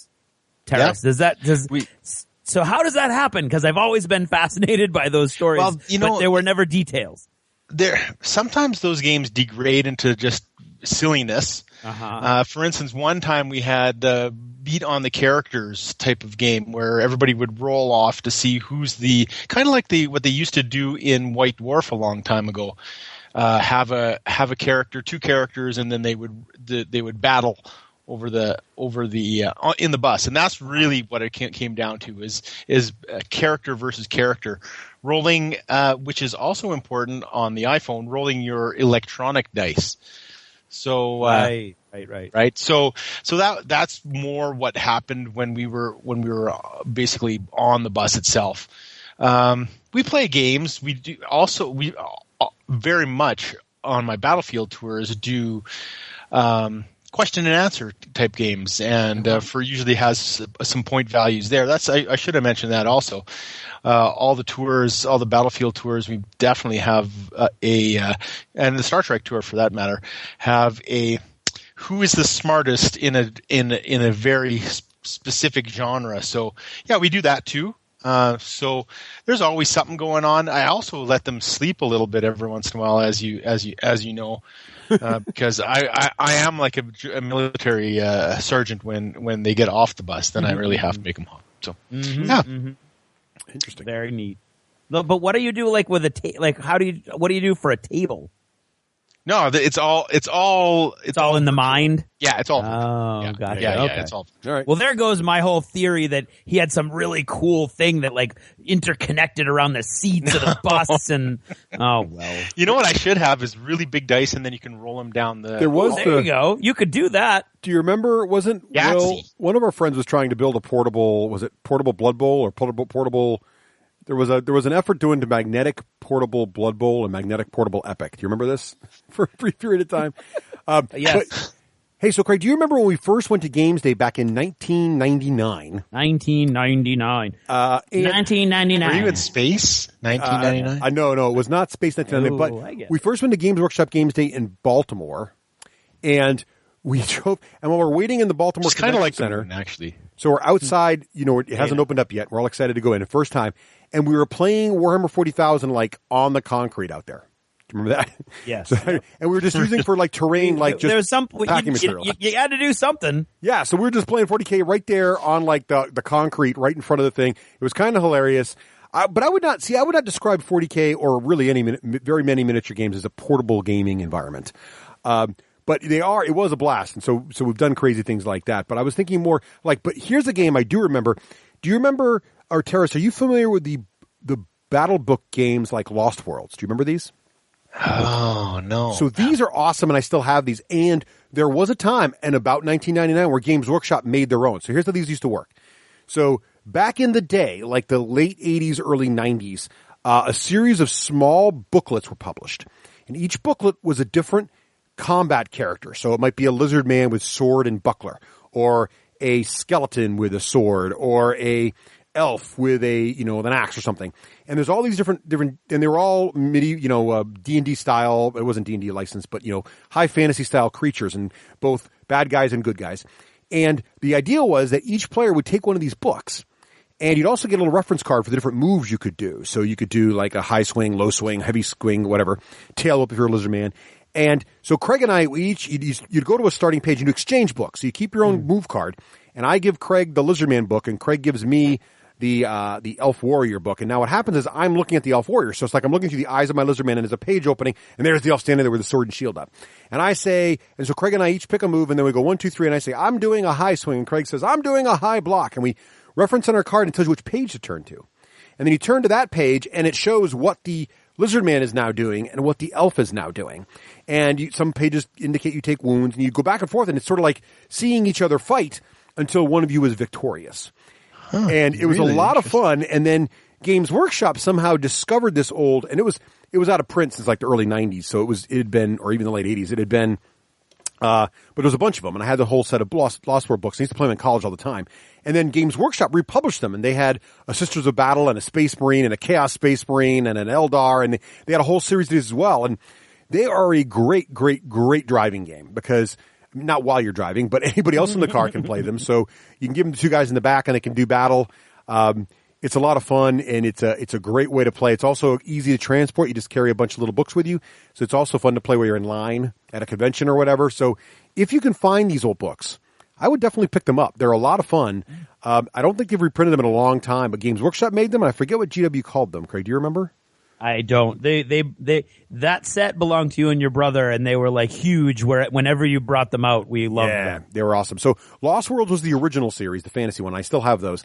And then there was also the Games Workshop, which I still have lying around somewhere. I have to dig them out. But a lot of fun, those little books. And there were other series too. So there was like a books of dueling air. There was like air combat, and you could see biplanes fighting and stuff. So there was a whole series of these for a while, and they were a lot of fun. Great travel game.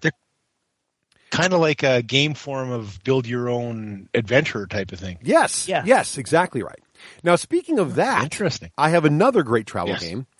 Have you heard of Parsley? No. Yes. So you have? I've eaten it many times. Yes, parsley is delicious, but also in addition to being a nice, actually it's kind of tasteless really. It's more of a decorative thing. But in any case, parsley also. So do you remember old school video games that were text-based adventures like Zork is a classic, right? Or Infocom used to make a bunch of these, right? And in these old adventure games, it would all be text. So it would say, you're standing at the bottom of a hill. To the right of you is a mailbox. There is a path north leading to a house. what do you do? And you can now type whatever you want into the game, but the problem is the game only really knows a handful of commands. You can type in north to go north up the road. You can type in open mailbox. You can type in anything else you want, but most of the time it'll just say, I don't know what to do. And you have to try to guess what you're supposed to do. It's a text-based adventure, right? And you say, go north. And it says, you proceed up the path and get to the house. Ahead of you is a floorboard, and blah, blah, blah.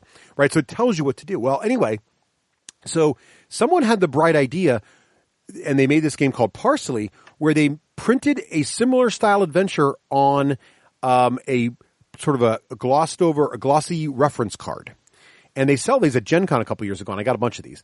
And basically what they are is it's one of these adventures that are meant to be run by one player who's the judge, and the player pretends they're the computer, and then everybody else in the room says commands, but you go around the room. So the same person doesn't get say the same command twice. So, for example, I could say you're standing at the bottom of the hill and you see the house and there's a mailbox, and Craig would be his first turn to say, Craig, what is your command? And Craig might say, jump. And I might say as the computer, I don't understand your command. And then it'd be Teras's turn, and Teras would say north. And I would say, okay. And as you do this, the story unfolds.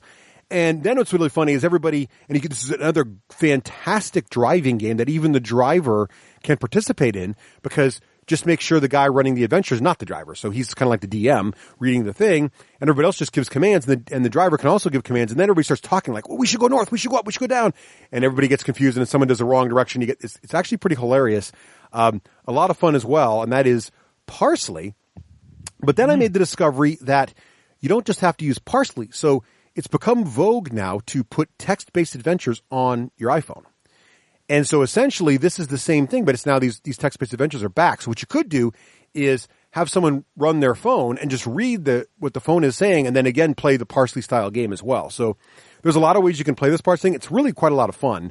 And my kids really enjoyed it. We did this on the way to Gen Con last time, and they really enjoyed it. So that is Parsley. It's pretty cool. And my oldest daughter, when she went to computer camp this summer, they also played it there as well and got right into it. It's a great way to kind of show how computer programming can limit what you can do. It's a really, really interesting, fun thing to do. So I would highly recommend Parsley. It's a good driving game. Cool. Parsley. Yeah, if you Google that, you can find them online. Now, one other driving, since we're talking about driving and flying. So Teras, along your comments, so I like to use the iPad while I am driving or flying. Well, not while I'm personally driving, but because you can put board games on it and not have to carry anything besides an iPad. And they're pass and play, so you can entertain the whole family. So I killed many an hour when I'm flying somewhere with the family, having the iPad there and being able to play a game like Alien Encounters or Galaxy Trucker or Lords of Waterdeep or Zularetto or Carcassonne. You can play it right on your iPad. It plays fantastically. It's super portable, and you can carry all those games with you in the size of a notepad, right? As opposed to, and you can play them on a plane or in a car or in a very small space without having to have any table surface at all. And it really feels like the game experience. And also, as an added bonus, it's a great way to teach some of these more complicated games to kids because most of the rules are handled in the tablet. So you don't have to sit there and explain for 20 minutes all the rules of Lords of Waterdeep. You can say, well, let's just do this and see what happens. And it kind of walks you through most of it. And there's help right in there so you can see it all. So that's been a great way to pass the time. Also, a good car game for the passengers, not the driver, obviously, but a great game for the passengers as well in a car also. So I've had good luck. Have you tried any of that, Teras? Some of the board games? I have not, but I think the iPad really has revolutionized how geeks travel. I think that we are so lucky to be able to do just all the set. It's just amazing that you can do that, and then you can also have all your rules too. Most of your rules are all digital, so you can of course read a codex or read several codexes if you want to on the trip, and also any rules, role playing included. So I think that it's a stellar place. And one thing too, you might think, well, why don't you just play some of those iPad games on there? Well, what I like about playing the board games on the iPad in the car is it's more engaging because now the family's interacting, right? And because you're interacting, the same game, like if you lose Carcassonne, you're like, oh, let's play again. And the same app is just keeping you entertained as opposed to, after a while you get bored of solo, whatever you're doing as a solo little mini game, especially on longer trips. So like Galaxy Trucker is a great one because actually it can take a long time to play Galaxy Trucker on an iPad because you can turn the timer off and people can spend a lot of time selecting stuff. But it's a great long road trip game because you just play it and it kills time and you don't even notice all of a sudden you've played 3 games of Galaxy Trucker and driven 6 hours. You know, it's kind of so that's a really, really good one, and a great imitation, by the way, of Galaxy Trucker on the iPad as well. So look up your favorite board game on your tablet, because the odds are it's out there and you can probably play it. So, well, I was going to ask you, so it really does play like the game too. Like yeah, it has that same feel. It's got a cool thing. What they did was, so one of the big mechanics in Galaxy Trucker is, of course, you're all at the same time grabbing tiles out of the middle, and this is pass and play, right? So you're not actually all. So I'm going to get to do something. What they did was they did this interesting action point system. So when it's your turn to pick tiles for Galaxy Trucker, what happens is you, Teras, might have like 4 action points. So it is like, look at a tile, and you can either bank it for later or place it on your ship. And then look at another tile, and you can do the same. You can do 3 of those, and then you got to pass. So it's kind of like that. It keeps it, so it kind of balances it out. But what's interesting is when you look at a tile and leave it out there, it stays on the screen, so the other players can see what you've done, and you can kind of organize the tiles and everything. It's pretty cool. So you can sort of really see what's going on, and you still have the feel, and it actually makes it a little less frenetic. And I think the people who like the idea of Galaxy Trucker but get turned off by the sort of the frantic, oh my God, I can't think and do it all at once. It's this changes that, and you might actually, if you don't like that part of Galaxy Trucker, try the iPad version, because this variant really has removes that and changes it slightly. And yes, it makes the game take longer, but on a road trip, yeah, you got nothing but time, so you're kind of like, yeah, whatever, I'm happy to wait and see what you're going to do, right? So a lot of fun. And Teras, that would be fantastic for a bus ride too. If you had 2 or 3 iPads floating around, people playing games like that would be awesome. That'd be a good bonus thing for a Geek Nation Tours, kind of just a bonus thing. Is there a sorry, I'm asking a whole bunch of questions. That's but is there a limit to how many people play? Is it like the same with I forget what Galaxy Trucker is. There are limits. I believe it's 6 in the iPad. I'd have to look it up now, but I think it's 6 is the limit. But there are different games have different limits, obviously, as well. So, but they're mostly limited to be the same as the board games usually. Cool. Yeah, but it was a lot of fun. Really enjoyed that. I played that with my every year we do a trip to the White Mountains, which ends up to be in like total of 3 or 4 hours in the car. And I'm always in the back with the girls, and my wife, and we bring my mother-in-law. They're up front chatting. So I'll sit back on the girls. We'll just play Galaxy Trucker, passing the iPad back and forth. And we just have it plugged in so it never runs out of batteries, and we're just like having a great time. So I really like that one a lot. For some reason we never get bored of it. I don't know why. So those are the ones. Any more about traveling? Craig, you got any ones about actually in the plane or in the car or anything? No. Like I said, I don't. You would be very surprised at how much or how little gaming I do when I'm traveling. Although you and I had a great game of Lords of Waterdeep in the plane 2 years ago on the way to Chicago. That's right. Same thing, right? Same thing. What about when you were young? Like, did you do the old find the certain number on a license plate and all bingo, that other stuff? Road bingo, Did you do all that kind of stuff? Oh, absolutely. They have apps for all that now too, by the way. So there's like apps for your phone. Oh my God! Oh yes, apps for everything. It's not all about the apps. No, man. but I live used to outside your phone. No, but I used to have those little green.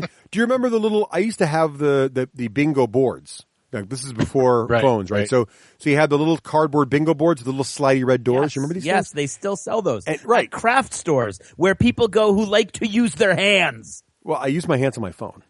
Yeah, exactly. It's tactile. You use your thumbs. And by the way, I can play this, and then I can play Lords of Waterdeep on the same device. Just throwing it out there. But there's games like that too. But the thing is, those now are way less exciting when you have like Lords of Waterdeep at your fingertips. But yeah, so let's talk a little bit more. So I think we should also though talk a little bit before we run out of time about the games that are. So here's the challenge I want to talk to you, Teras, about, because so when I go camping, or when I go camping, first of all, let me just throw this out there. I throw so much crap in my car related to the actual camping experience. You got your tent, you got your sleeping bags, you got your chairs, your camping chairs you got to set up. You got your your bucket and everything you need for fire and s'mores, and your cooler for your drinks and your food and all those other things. Sleeping bags take up a lot of space. So you're throwing all that in the car.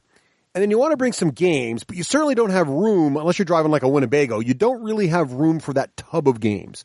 So I actually am a tent camper. So I'm usually driving either in a small SUV or used to be actually this very small hybrid. So only one small trunk and then usually a roof rack of some kind. So I'm not sitting there with tons and tons of space to get a family of 4, all their gear to survive in the wilderness, plus food, and then also get games in this car. Or if I'm going to a convention or I'm flying someplace, I don't have room to bring a tub of stuff, but I want to bring more than one game with me. So what are some of the games we go to that are reasonably portable, that we can get to these things and still have a great time with and have good replayability that aren't so trivial.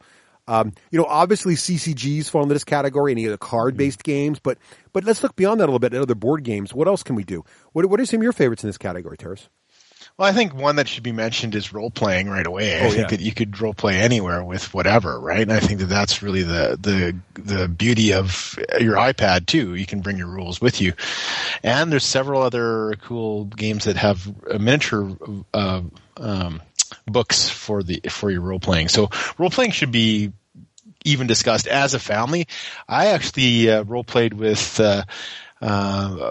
friends' kids, my child, and they had we dropped off what we did was we biked a path in BC, and we had to go pick up the other truck. So they all banded me with the kids, and I played Dungeons and Dragons. No dice, just saying, okay, guess a number between 1 and 10, and this is how the closer you are to that number, you win. So I think that you can just kind of make up cool role-playing situations wherever you are. I think that should be one that's important and easily played anywhere, also on the road. But for me, I have some go-to ones that I take. We always take Family Business because that is such a cutthroat and evil game at points, and well loved from our family for years. So I always take Family Business. If I want a more of a 40K fix, I bring Death Angel. Bang the dice game. I think that's really a good one to bring. Those are awesome ones. Mm-hmm. That is a great game for traveling. It is. Yep. It is because just a handful of dice. That's all it is, right? So I love it. And a couple actually. One of my guys this year at Gen Con, one of my tour participants, Volker, introduced me to a couple cool games. One called Hanabi, which is kind of supposed to be a Japanese fireworks game, and it's just a card-based game. And what you have to do is lay out the different colors of the fireworks in order. But the trick is that you don't get to see your hand. You face your hand towards the group, and so you have to pick cards by the hints of your other players. And it's kind of a cooperative game, but it's a lot of fun, that one. And Pairs is a good game in all its different incarnations.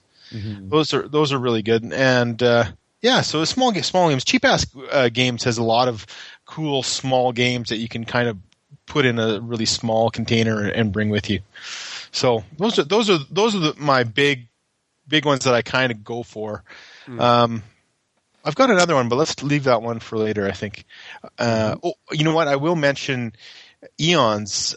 If I need a solitaire game, if I'm going to go somewhere that I know that I'm going to be just hanging out by myself, sometimes I go on tours and there's this 2 tours back to back, and I'm just going to be somewhere just by myself for a few days before the next tour. I bring Eons, and it's a solo a game variant, and I really dig that. So it's not for everybody, but it's I certainly love playing the universal god that can create stars and planets. Nice. So, cool. Nice. Who doesn't really? Who doesn't want to be a god? Let's be honest. That's good stuff, Teras. There's a lot of good stuff in there, and definitely some overlap on my list for sure. Is either Bang the card game or Bang the dice game. Both are very portable. But I just prefer Bang the dice game now anyway, and it actually travels a little lighter. Actually, absolutely. Yeah. I have a couple, and then Craig, you can finish us up. You can take us home. So one of the ones. So I like to bring at least a couple games that really feel like sort of meaty board games, but they got to be in smaller boxes, right? So I'm not bringing any of the coffin boxes or anything, obviously, but one of the ones I really like, and my family loves this one, and what's great about it is sometimes we'll do camping with other families, and you have various levels of other gamers there, and so I found Alhambra to be a great, first of all, it's in a reason, I don't have the giant Alhambra box, I have the little original small one, and it's a great portable game, it's a great tile game, it's a Euro, but it's a very straightforward Euro, it's really, really easy to teach and understand, and I find both gamers and non-gamers really like it. And it plays really fast, and it plays with a high player count, so it's a great one to play at the picnic table at a campsite, or it's small enough to take with you and play in your hotel room. And so I've really it's become a go-to game for us to always bring with us because it's such small. And I throw a rubber band around the box and throw it in the back of the car. It's nice and small. Another one that's fantastic for camping is Werewolf. So Werewolf, A, is tiny. It's easy to carry with. It's just a deck of cards. And B, there are a few things more mood setting than playing a Werewolf with like 10 people around a campfire at like 11 o'clock at night. Yeah, that's awesome. It's awesome. That's really good. Actually, so definitely bring Werewolf with you. Another one that I like because it feels like a full-scale board game, but it's in a reasonably small box, but this is probably the biggest box I bring with me in these situations, is Survive. Either the original Survive Escape from Atlantis or the new Survive Space Attack, which honestly for me is now Jones theoried out. Thank you, Jones. Cody. Jones theoried out. The original Survive. I think Survive Space Attack is better. But either of those is great because it's a pretty narrow box, so I can kind of slide it under stuff and get it in the back of my car.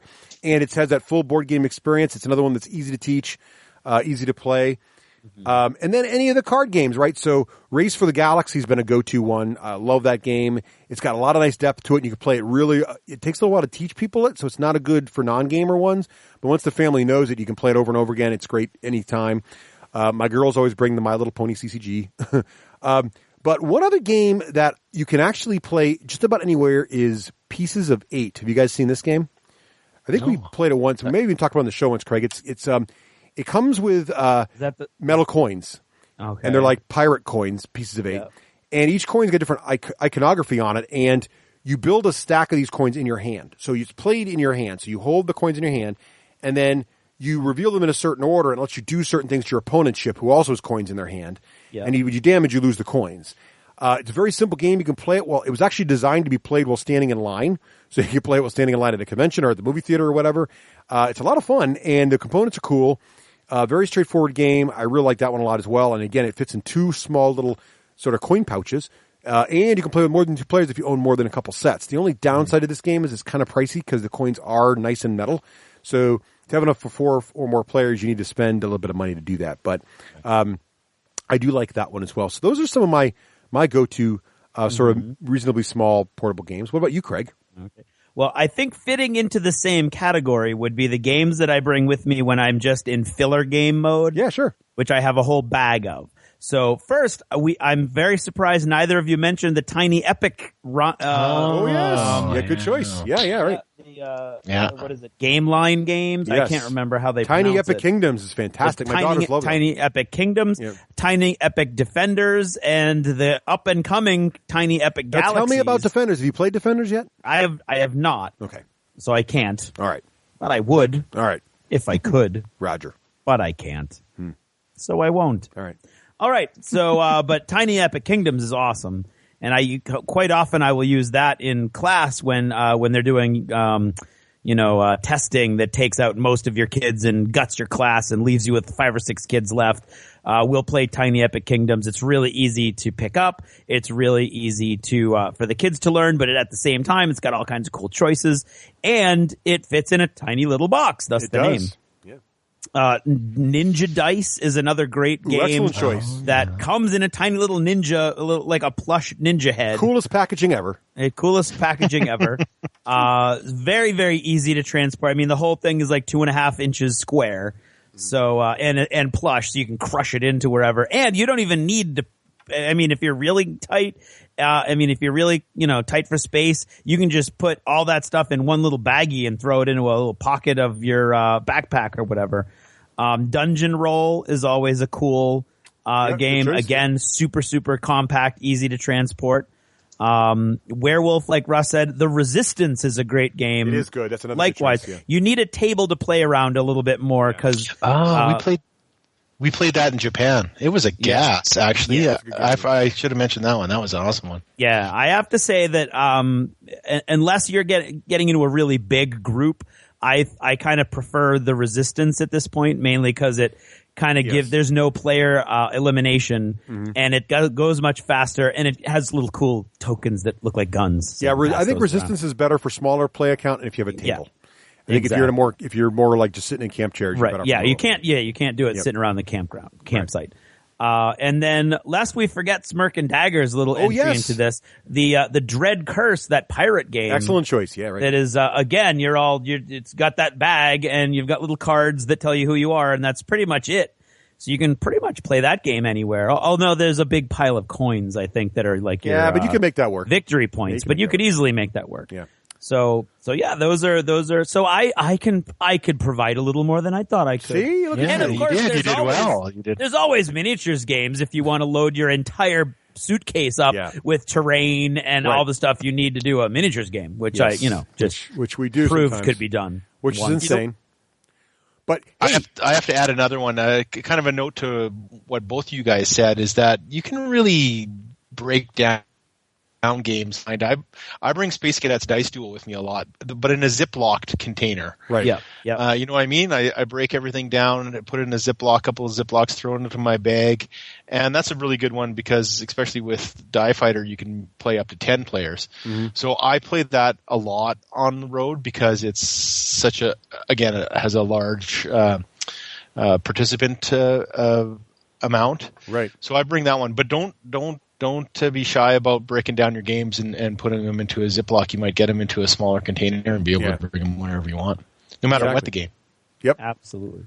Yep, good choice. Well, there you have it. So those are some of the travel games. Hope you enjoyed that, and email us and let us know what your favorite travel games are, so we can try them out because we love to see new games. Of course, that's what we do in this show. Cool. Well, thank you, Teras, and we'll be back after these messages and visits from Total Fangirl and Hollywood there to talk about. I believe it's going to be Frostgrave, right? Yet another portable game. No, not so much. I did it once. This is Total Fangirl. Regular Jane most days, Total Fangirl when the moment strikes. Han shot first. Starbuck is a guy. And Lestat, now there's a vampire.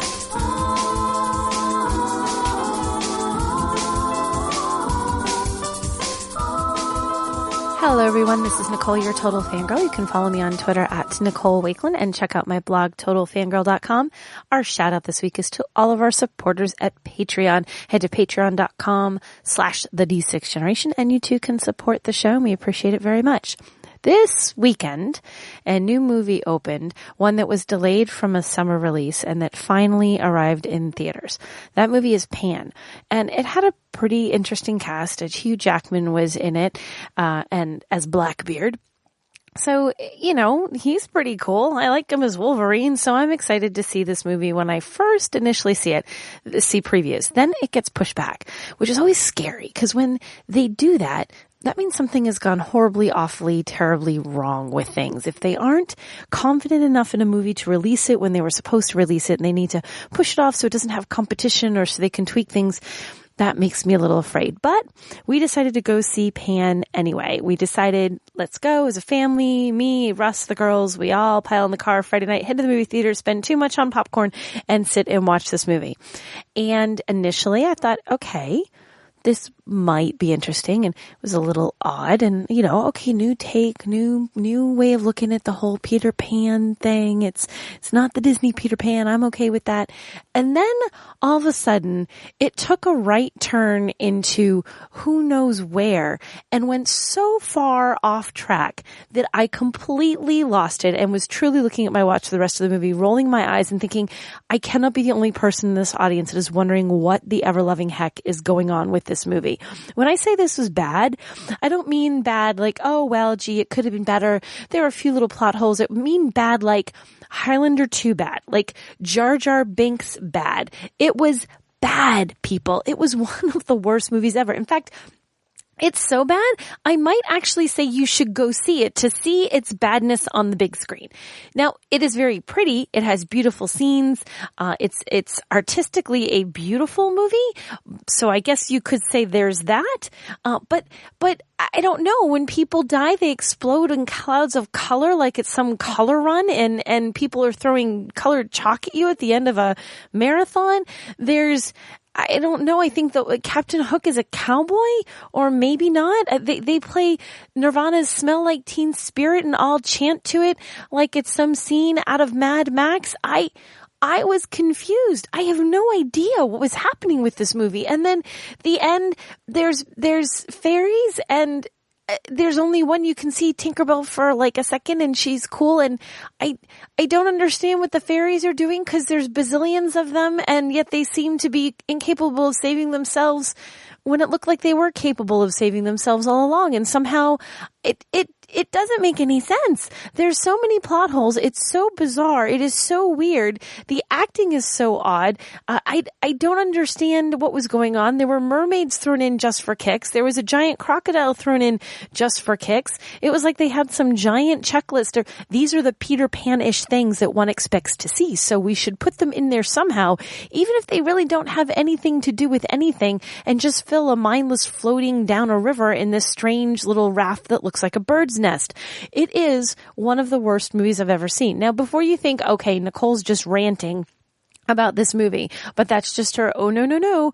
Russ felt exactly the same way, and so did the kids. So an 11-and-a-half-year-old and a 13-year-old both turn around and look at me at the end of the movie with a look on their face like, what the heck did we just watch? Now, you could say it was a kids movie. Well, it's going to be a really little kids movie then, because 11-and-a-half, and she thought it was weird and didn't make any sense, and it was full of plot holes and didn't understand either why people seemed to explode into poofs of color.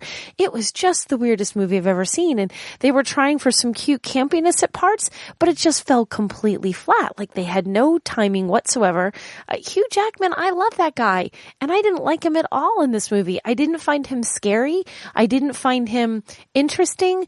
I didn't find him anything other than really just awkward and weird, and he had a really bad wig that was on purpose, and I'm not even, why on purpose? Give the man a decent wig, for crying out loud. It was weird. So, if you're looking to spend an afternoon watching Peter Pan be completely destroyed on the big screen, although very beautifully destroyed on the big screen, then feel free to go watch this movie. But go into it with the idea that you're like Joel and the Bots from MST3K. And better yet, if you can find several of your friends to go with you, and then you can sit in the back of the theater and you can actually do that while you watch the movie. Because I give it maybe 2 years and somebody will have those guys giving their commentary on this film, and it will be better than whatever it was that I just saw.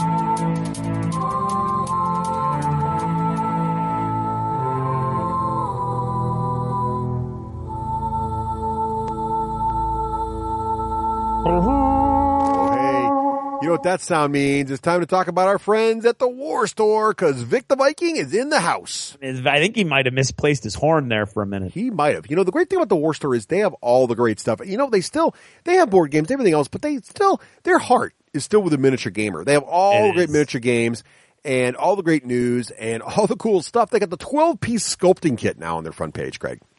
From our friend now, Russ, do you sculpt? No.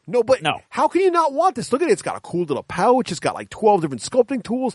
I think someone even as incompetent as myself could make something reasonable facsimile with this particular sculpting kit. Well, there you go. Creature, right. It could unlock the true potential within. Right. The sculptor within you. Yes, or something. I myself am looking more at the Force Awakens core set for X-Wing. I know. Also good stuff.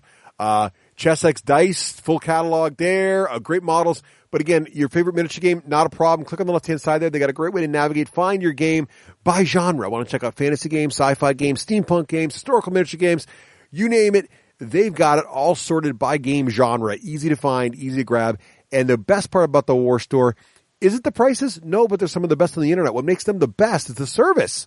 You get great prices and great service and all the great stuff. You got to see it all, Craig, right? Check it out over at thewarstore.com.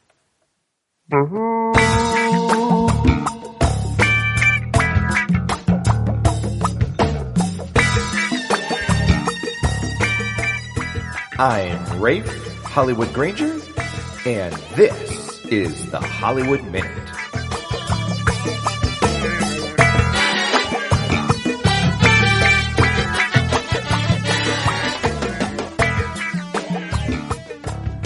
All right. Welcome to another edition of the Hollywood Minute. I'm your host, Rafe Hollywood Granger. If you want to see what I'm up to, you can follow me on the Twitter at the D6G Hollywood on Twitter. All right, let's start with achievements in gaming. Been playing a lot of Star Wars X-Wing. I've played probably about 6 missions through the Arturi Cluster campaign. It's a cooperative campaign, and it is really fun. The guys that made that over there, as far as I can tell, it's fan-based produced, but it is very, very well produced. If you want to check it out, you want to go over to dockingbay416.com, Arturi Cluster. Co-op campaign, what you do is you play one ship. You can play an X-Wing or a Y-Wing, and as you get more points throughout the campaign, you can play a B-Wing, a Hawk, or I can't think of it, but there's a third ship you can upgrade to. I started out in an X-Wing, and I went over and played at Doc's house out in Ohio. It was his birthday, so we flew out there and had a birthday gathering, also with Tyler Montgomery. And like I said, we played about 6 missions, and the game controls the TIE fighters and the other Imperial ships, which is the AI, and they do a fabulous job. I mean, it's just, I can't impress upon you how cool this Artillery Cluster campaign is. I highly recommend it. I wanted an excuse too to just build out my fleet, so it was really fun because of course Doc runs Doc's Discount Games store on the web, and that's where I get all my X-Wing materials, so you should go over there and check that out. But it was really fun to run up to the store, grab what we needed from the Imperial fleet or for my Rebel fleet, and break open the blister pack and come on downstairs. It was a blast to play. Also played some D&D 5e with Doc and crew out there. Tyler's playing this really cool gnome character which is called Gerbo, and Gerbo has run away from being married, and Tyler's playing Gerbo as like somebody who's not used to adventuring. So like when he, kills somebody with his mace or something, he's like, "Ooh, oh, what happened?" And it's just really funny. So we did that. Still playing the Tyranny of Dragons, Horde of the Dragon Queen. And then also had a nice D&D 5e event with the Timber's Traveling Troupe, and that's Ian, Dave, Greg, Stino, Old Andy, and also introducing Greg Ivany and introducing new character Ryan, who's playing a cleric. It was fun to introduce him. He's just getting into gaming and has always wanted to play an RPG, and so Dave invited him in, and we're glad to have him. It was a good time. The crew was a little bit wild that particular night, I have to say. Very, very much off topic. A lot of off-color jokes and things like that. So it was kind of hard to wrestle them back on to stay on topic, but they all seemed to have a fun time. We're at the end of the Tyranny of Dragons, Horde of the Dragon Queen campaign, and it's kind of cool to see the end of that. There's a whole nother book though, so I'm looking forward to phase 2. So we're almost over to the end of phase 1, which is fun. Just so you know that it's not always rosy, there was a mission in the campaign a couple 3 back where the characters went to a roadhouse, and they were very frustrated with this particular mission.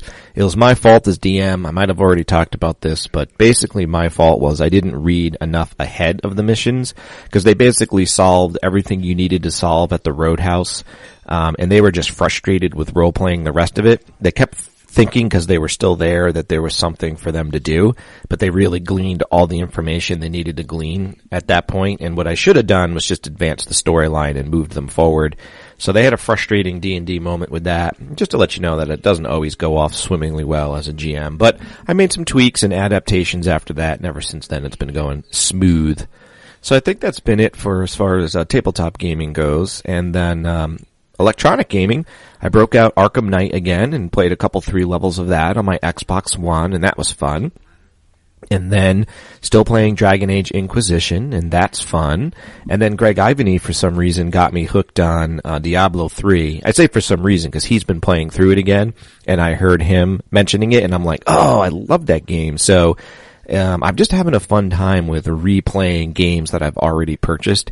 It's really making me feel like I got my bang for the buck. So I'm leveling up a wizard in Diablo 3. I never play wizard characters because they're always usually too squishy for me, but I am having a really fun time with this particular wizard. So it's been a lot of fun. Greg will jump in and play some of my missions, but his characters are so flippin' powerful that all I do is literally run behind him and scoop up a bunch of gold. So it's pretty wild. Let's see. You know what? I think that's pretty much it. Looking forward to kicking off the Artillery Cluster for proper.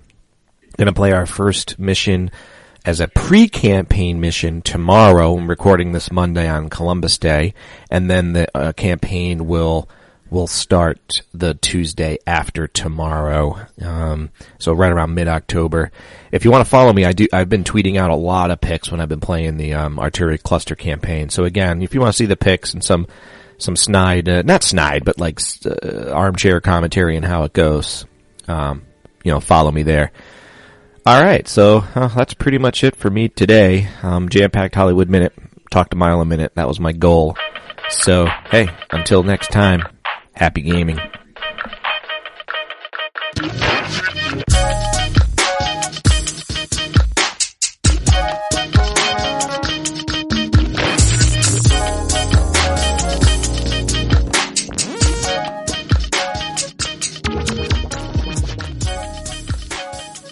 This is the Dice Tower Network at Dicetowernetwork.com. Hey, welcome back. And now it's time. We haven't really talked, Craig, much about a new miniatures skirmish game in some time on the show. Well, they don't come along, but more than 3 or 4 times a month. Right. And so we started playing, actually, Craig introduced me to this one, Frostgrave. Yes, and Jeremy introduced me to the concept before the game was even available in the United States. And the pitch here is sort of like a Mordheim-esque sort of miniature battle system here. The comparison with Mordheim is inescapable. Yes, but it's really not Mordheim, except that you've got skirmish game and there's a campaign system and you're in a fantasy and you're in a broken city, right? So I guess it's kind of close actually. Now that I say it that way, the city is not necessarily broken. Well, it's in a city. It's so frozen, urban tactical skirmish combat with a campaign system where your guys can sort of scale up, right? Yeah. So that's basically it. But the big thing about it that makes it cool, in addition to the fact that you've got this cool opportunity to build lots of cool frozen terrain, is that your group here, what do they call them in this game, Craig? Posses? It's a warband. Warbands? Your warband is centered around the wizard. That's right. And so that's pretty cool. And the wizard creation system, which Craig will get to momentarily, is awesome and my favorite part of the game. It is very cool. But Craig, why don't you give us the lowdown here? Whence does this come from? Yes. That's a good question. Well, it came from Osprey Publishing. Osprey Publishing has been known since the 1960s for making military books. They're the ones who come out with the books that are all the different uniforms from a particular military unit or a particular airplane and its use in a particular theater of war. And so recently, over the last few years, they've been doing more and more wargaming. And so Frostgrave came on everybody's radar probably right around early July or late June. And we were all intrigued. And so it's a very strange, interesting story, really, because it's a rule book, a miniatures rule book that was available on Amazon before it was available anywhere else. And on Amazon, it was available for half price, basically. And it looked really cool. It's full color. It's really neat. $13. How could you go wrong? One of its main selling points is that you don't have to buy miniatures to play it. You can play it with any fantasy miniatures you have. The game is designed to be vague enough that you can play with different races. There's all kinds of cool ways you can go. I mean, if you've been sitting on 600 some odd Bones miniatures from 3 Kickstarters and didn't know what to do with it, this is the game for you. And so we all really got into it.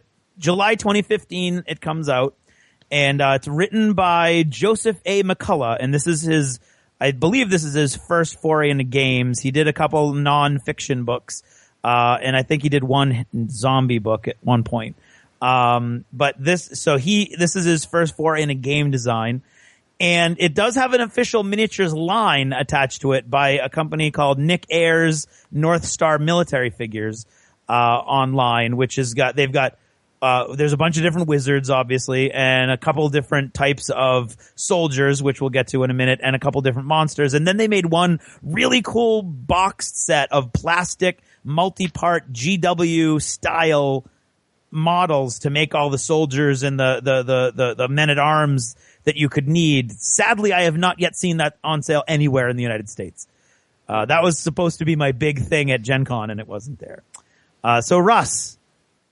Yes, Craig. I'm throwing to you. All right. Could you tell us the basic premise behind this game? Well, let me get my reading voice on here. Yes. Me. Teras, can you give me a B flat, please? B flat. Amidst the frozen ruins of an ancient city, wizards battled in the hope of discovering the treasure of a fallen empire. In this fantasy skirmish wargame, each player takes on the role of a wizard from one of the 10 schools of magic and builds his band, or warband, of followers. The wizard's apprentice will usually accompany his master, and more than a dozen other henchman types are available for hire, from the lowly thugs to the heavily armored knights and stealthy thieves.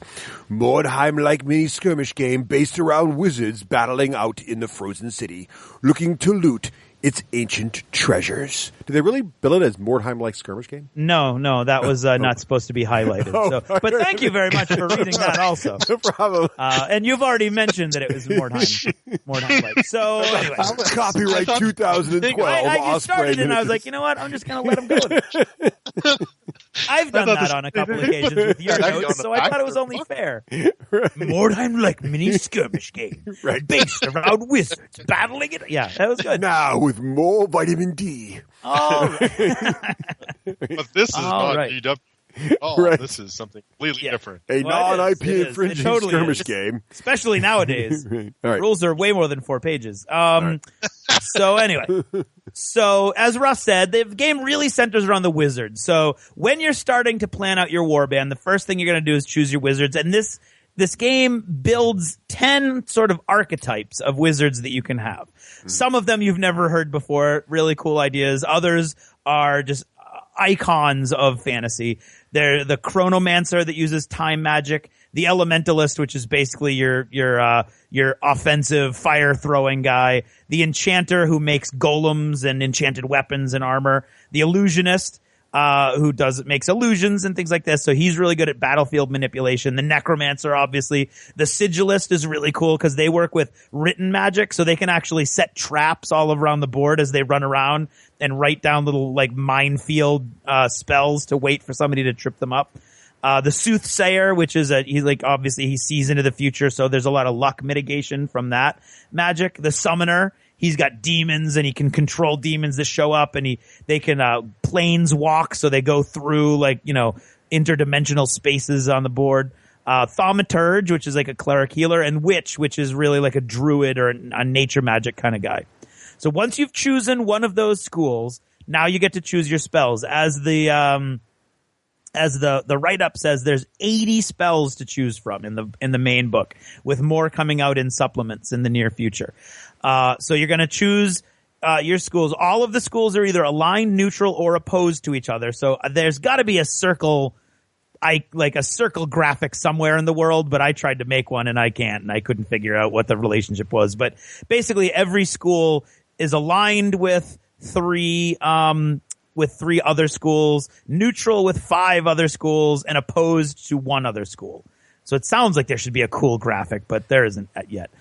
So you're going to pick 3 spells from your type, and each school has 10 spells to choose from. You're going to pick 3 spells from your type, 1 from each of the aligned schools, and then 2 other spells from the 5 neutrals type. So you're going to get a lot of cool different kinds of magic, and you're going to be able to have access to almost anything except one school that's diametrically opposed sort of spiritually to your school. Yeah, I just got to comment on this. So this is one of the coolest part of the game already. So, as part of your warband creation process, you're basically creating almost like an RPG character, your wizard.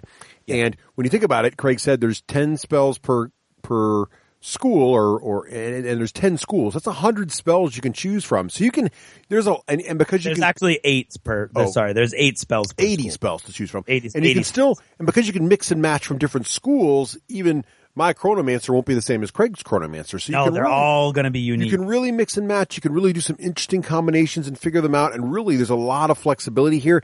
And this wizard really is the center of your warband, and it really dictates your play style and what you can do. So it really adds a lot of cool depth to the game. But what's also cool is because they're not stuck having to make a model of everything they create, they also have a wide variety of things you can play because you've got all these different miniature lines you can pick from. And so they're not really trying to marry. I mean, there is an official line, but they're not really worrying about so much making money on miniatures or whatever. They're really just making their money on the rules. So it's really a very compelling universe, and it's like a great excuse to bring out some of the models you've had sitting around for other game systems that for whatever reason you don't get to the table very often. Yeah, it's that, and that's really the draw. That was the draw locally, was that we all have these Bones miniatures laying around that never get used. I'm going to use my Descent miniatures. I got a whole line of Descent. I can make a Descent army out of a bunch of stuff. It'd be great. Absolutely. Yeah, right. Yep. I like how does the each magic break down? Like, is it elemental magic? There's fire and water and the whole bit. Like, does that break down further too? No. That's basically Chronomancer. All of his spells have to do with time manipulation. Like, you can actually take a turn and store it so you can use it later in the game. Or you can speed somebody up or you can slow the enemy down. You can do that. Elementalist is mostly offensive spells. And again, it's written very, very, vaguely. So it's not like a fire spell. It's literally like a bolt of elemental force. So if you have a model that's got like a water jet coming out of it, you could use him. If you've got fire, you can use fire.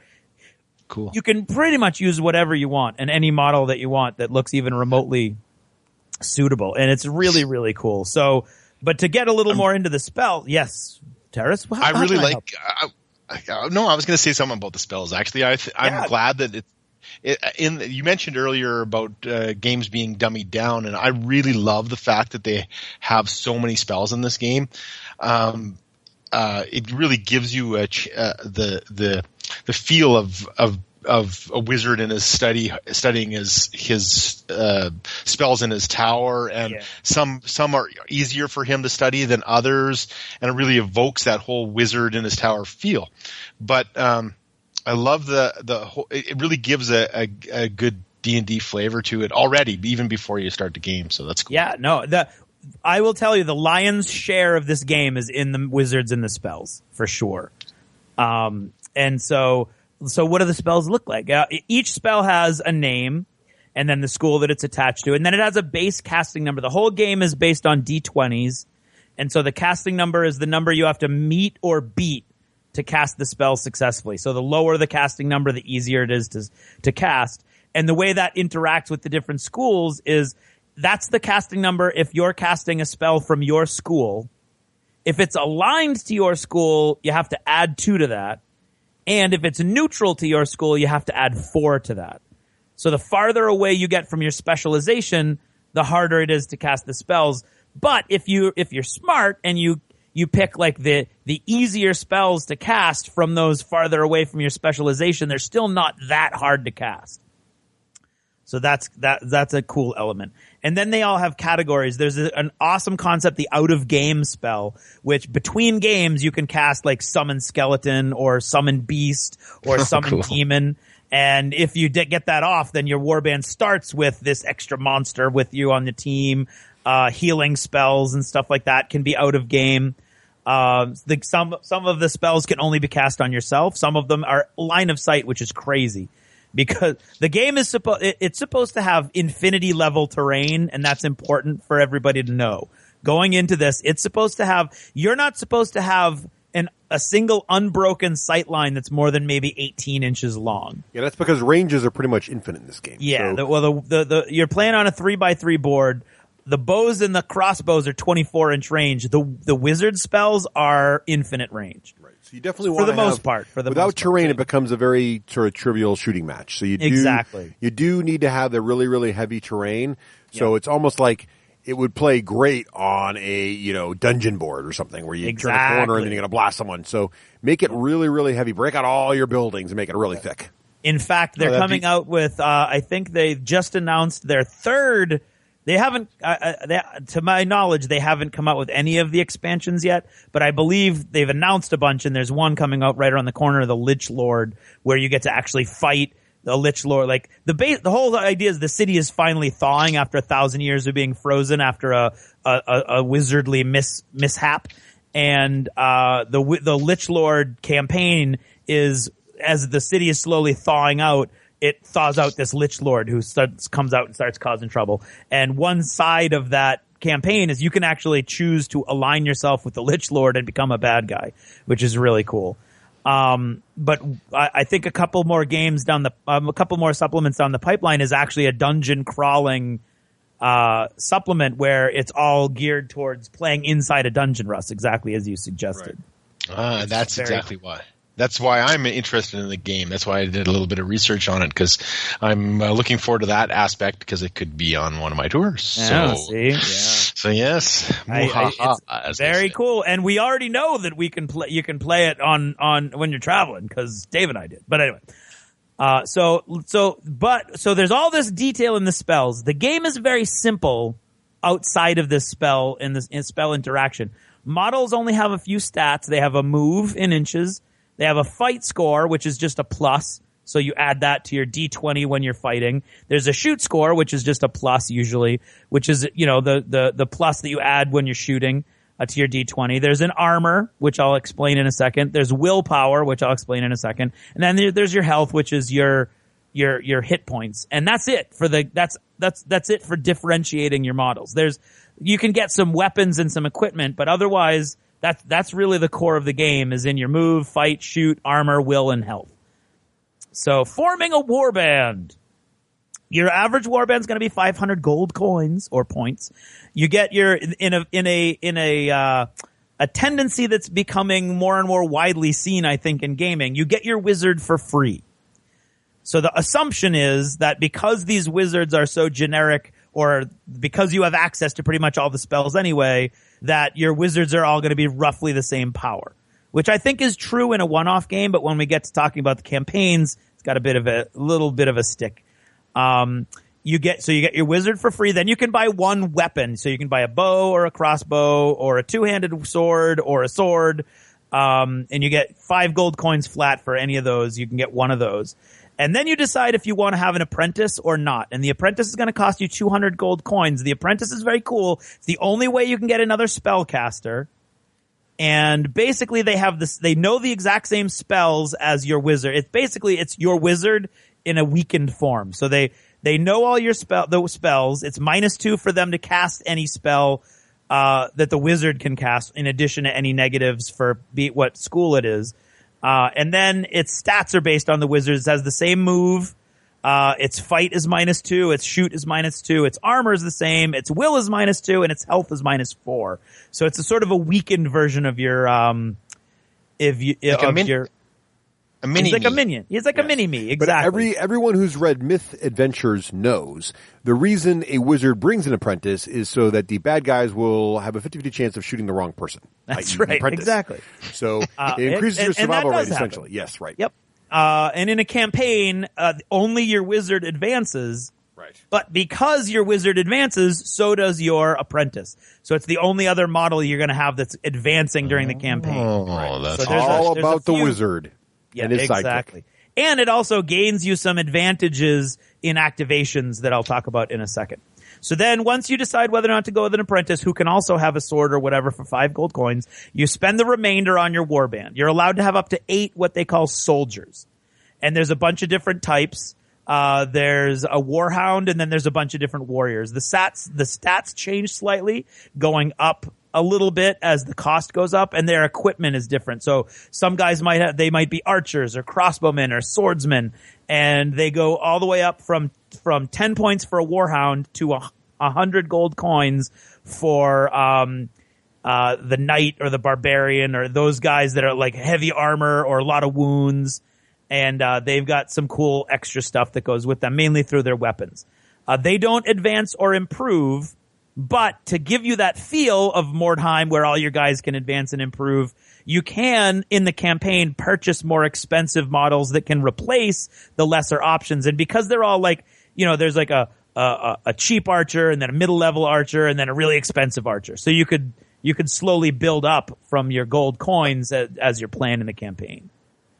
I really like this idea. It kind of gives them an expendable feel. Oh, they're 100%. These guys, yeah. Expendable, right? These guys are meant to die. Their whole what purpose. fluff there is that these guys are basically just hard-bitten mercenaries that you've decided you can't go in alone into the city because you'll die. So you're going to hire a bunch of these soldiers of fortune who are going to go in with you. Kill them all. That's and yes, and that's they'll, awesome. And the only thing that the wizards in that way. Yep. It really gives that feel of importance to one character above the others. I really like that. It has a lot of unique little flavors to it, and that's one of them for me. And then the weapons that they have are very basic. So there's a dagger that's -1 damage, and that no other effect in the game. Hand weapon, it can be anything, and again, it's that vague element of no matter what, whatever your model has is the hand weapon. So that's cool. Two-handed weapon, which could be anything from a halberd to a two-handed sword or whatever, does +2 damage. A staff is cool because every wizard comes with one, and it's -1 damage when you're doing the damage, but it's also -1 damage whenever anybody successfully hits you because you can kind of stop their weapon a little bit, which is a cool little added little detail.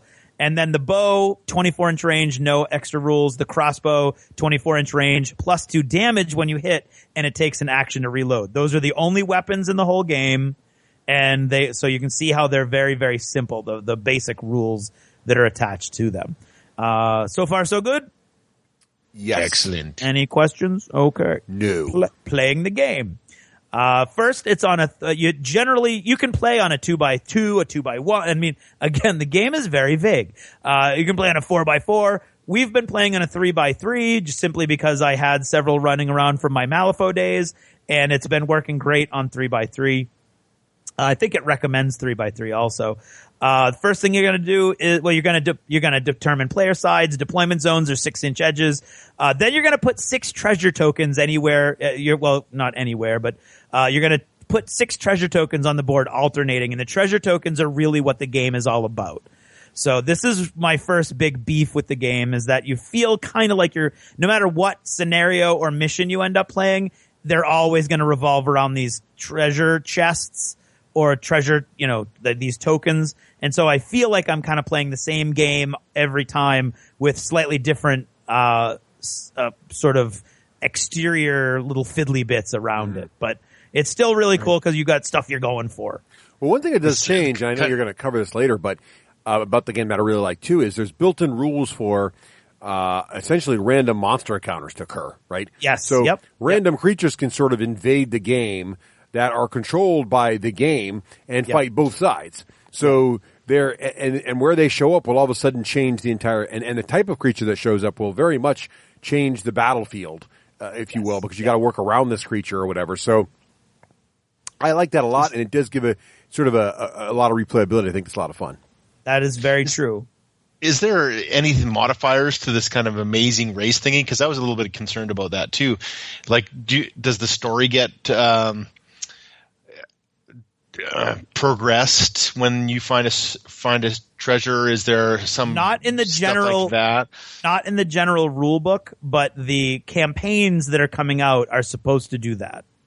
So if you get a treasure in that, then there'll be a new story for that, and I think that would make a hell of a difference to the game. I think that's going to make. I think the supplements are going to be huge, and I'll talk about why in it later. But yeah, I agree with you that a story that advances is cooler. Right now, what you have is a very Mordheim-like system where your warband is advancing. There's no actual story built into the game itself.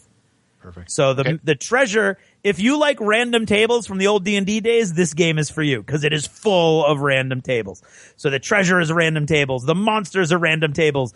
The monsters are another reason that Bones is huge because pretty much almost any kind of monster you can imagine is going to come in at some point and find you in Frostgrave. Or your Descent collection. So again, if you're or your Descent collection, or if you're a D&D player and you got all the D&D models. So this is a great game for a pickup game for a role player who happens to have lots of models lying around. Right. And speaking of the scenarios, because they're all different and they do involve different monsters also, there's 10 of them in the game. So there's a lot of these scenarios. They all revolve around treasure, more or less. They kind of change it up a little bit between a few of them. But there's 10 scenarios that makes it really cool. So the turn. The turn is first you roll initiative, re-rolling ties, so there's no kind of going back and forth. You could conceivably end the turn with your last model and then begin the turn with your first model in the same time with a little luck in the roll. And then the game itself is broken down into phases where, again, there's some really cool, innovative things going on here. The first phase is the wizard phase, and player 1 activates his or her wizard and up to 3 soldier models that start the turn within 3 inches of the wizard. So you're going to be able to sort of push forward with up to 4 models if you've deployed correctly or if you've left them last turn in a good position. Likewise, it's very easy either for really fast models or really slow models to fall out of that bubble relatively quickly and end up on their own activation later on. So you're activating your wizard first, and then all of the other guys, or then 3 other guys, and then the second player activates their wizard and up to 3 other guys. Then there's an apprentice phase that works the same way.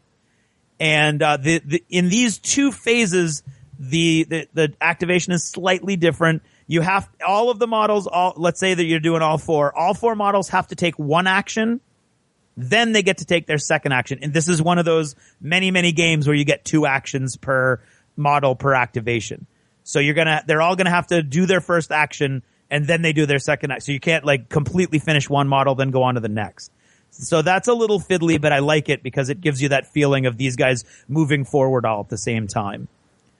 Once you're done with the wizard and the apprentice and the up to 6 guys that were near them, you then have your soldier phase. Player 1 activates all of his remaining soldiers, and they take their moves completely one at a time.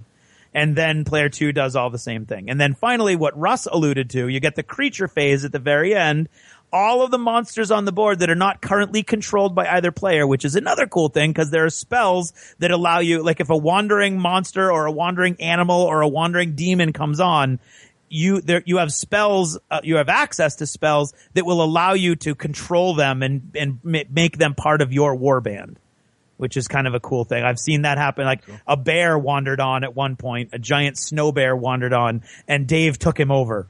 I was like, whoa, that's the whole game suddenly turned as a giant, enormous man-eating bear shows up on my flank. Yeah. So that's a very cool element. If they're not controlled by anybody, there's a very simple AI that I'll talk about in a minute that controls the monsters. So it's not a long time consuming phase. It's very quick. There's not always going to be monsters. The monsters show up, I think 25% of the time whenever anybody grabs a treasure, you roll to see if a monster shows up. And then it's random what side you're playing on a square, right? So it's random what the middle of which side the monster just wanders out of. So you can't even really plan in a defensive way against it. And we've had some horrific monsters show up within inches of our guys. It makes for a very, very intriguing, interesting game. Cool. So turns, go, speak.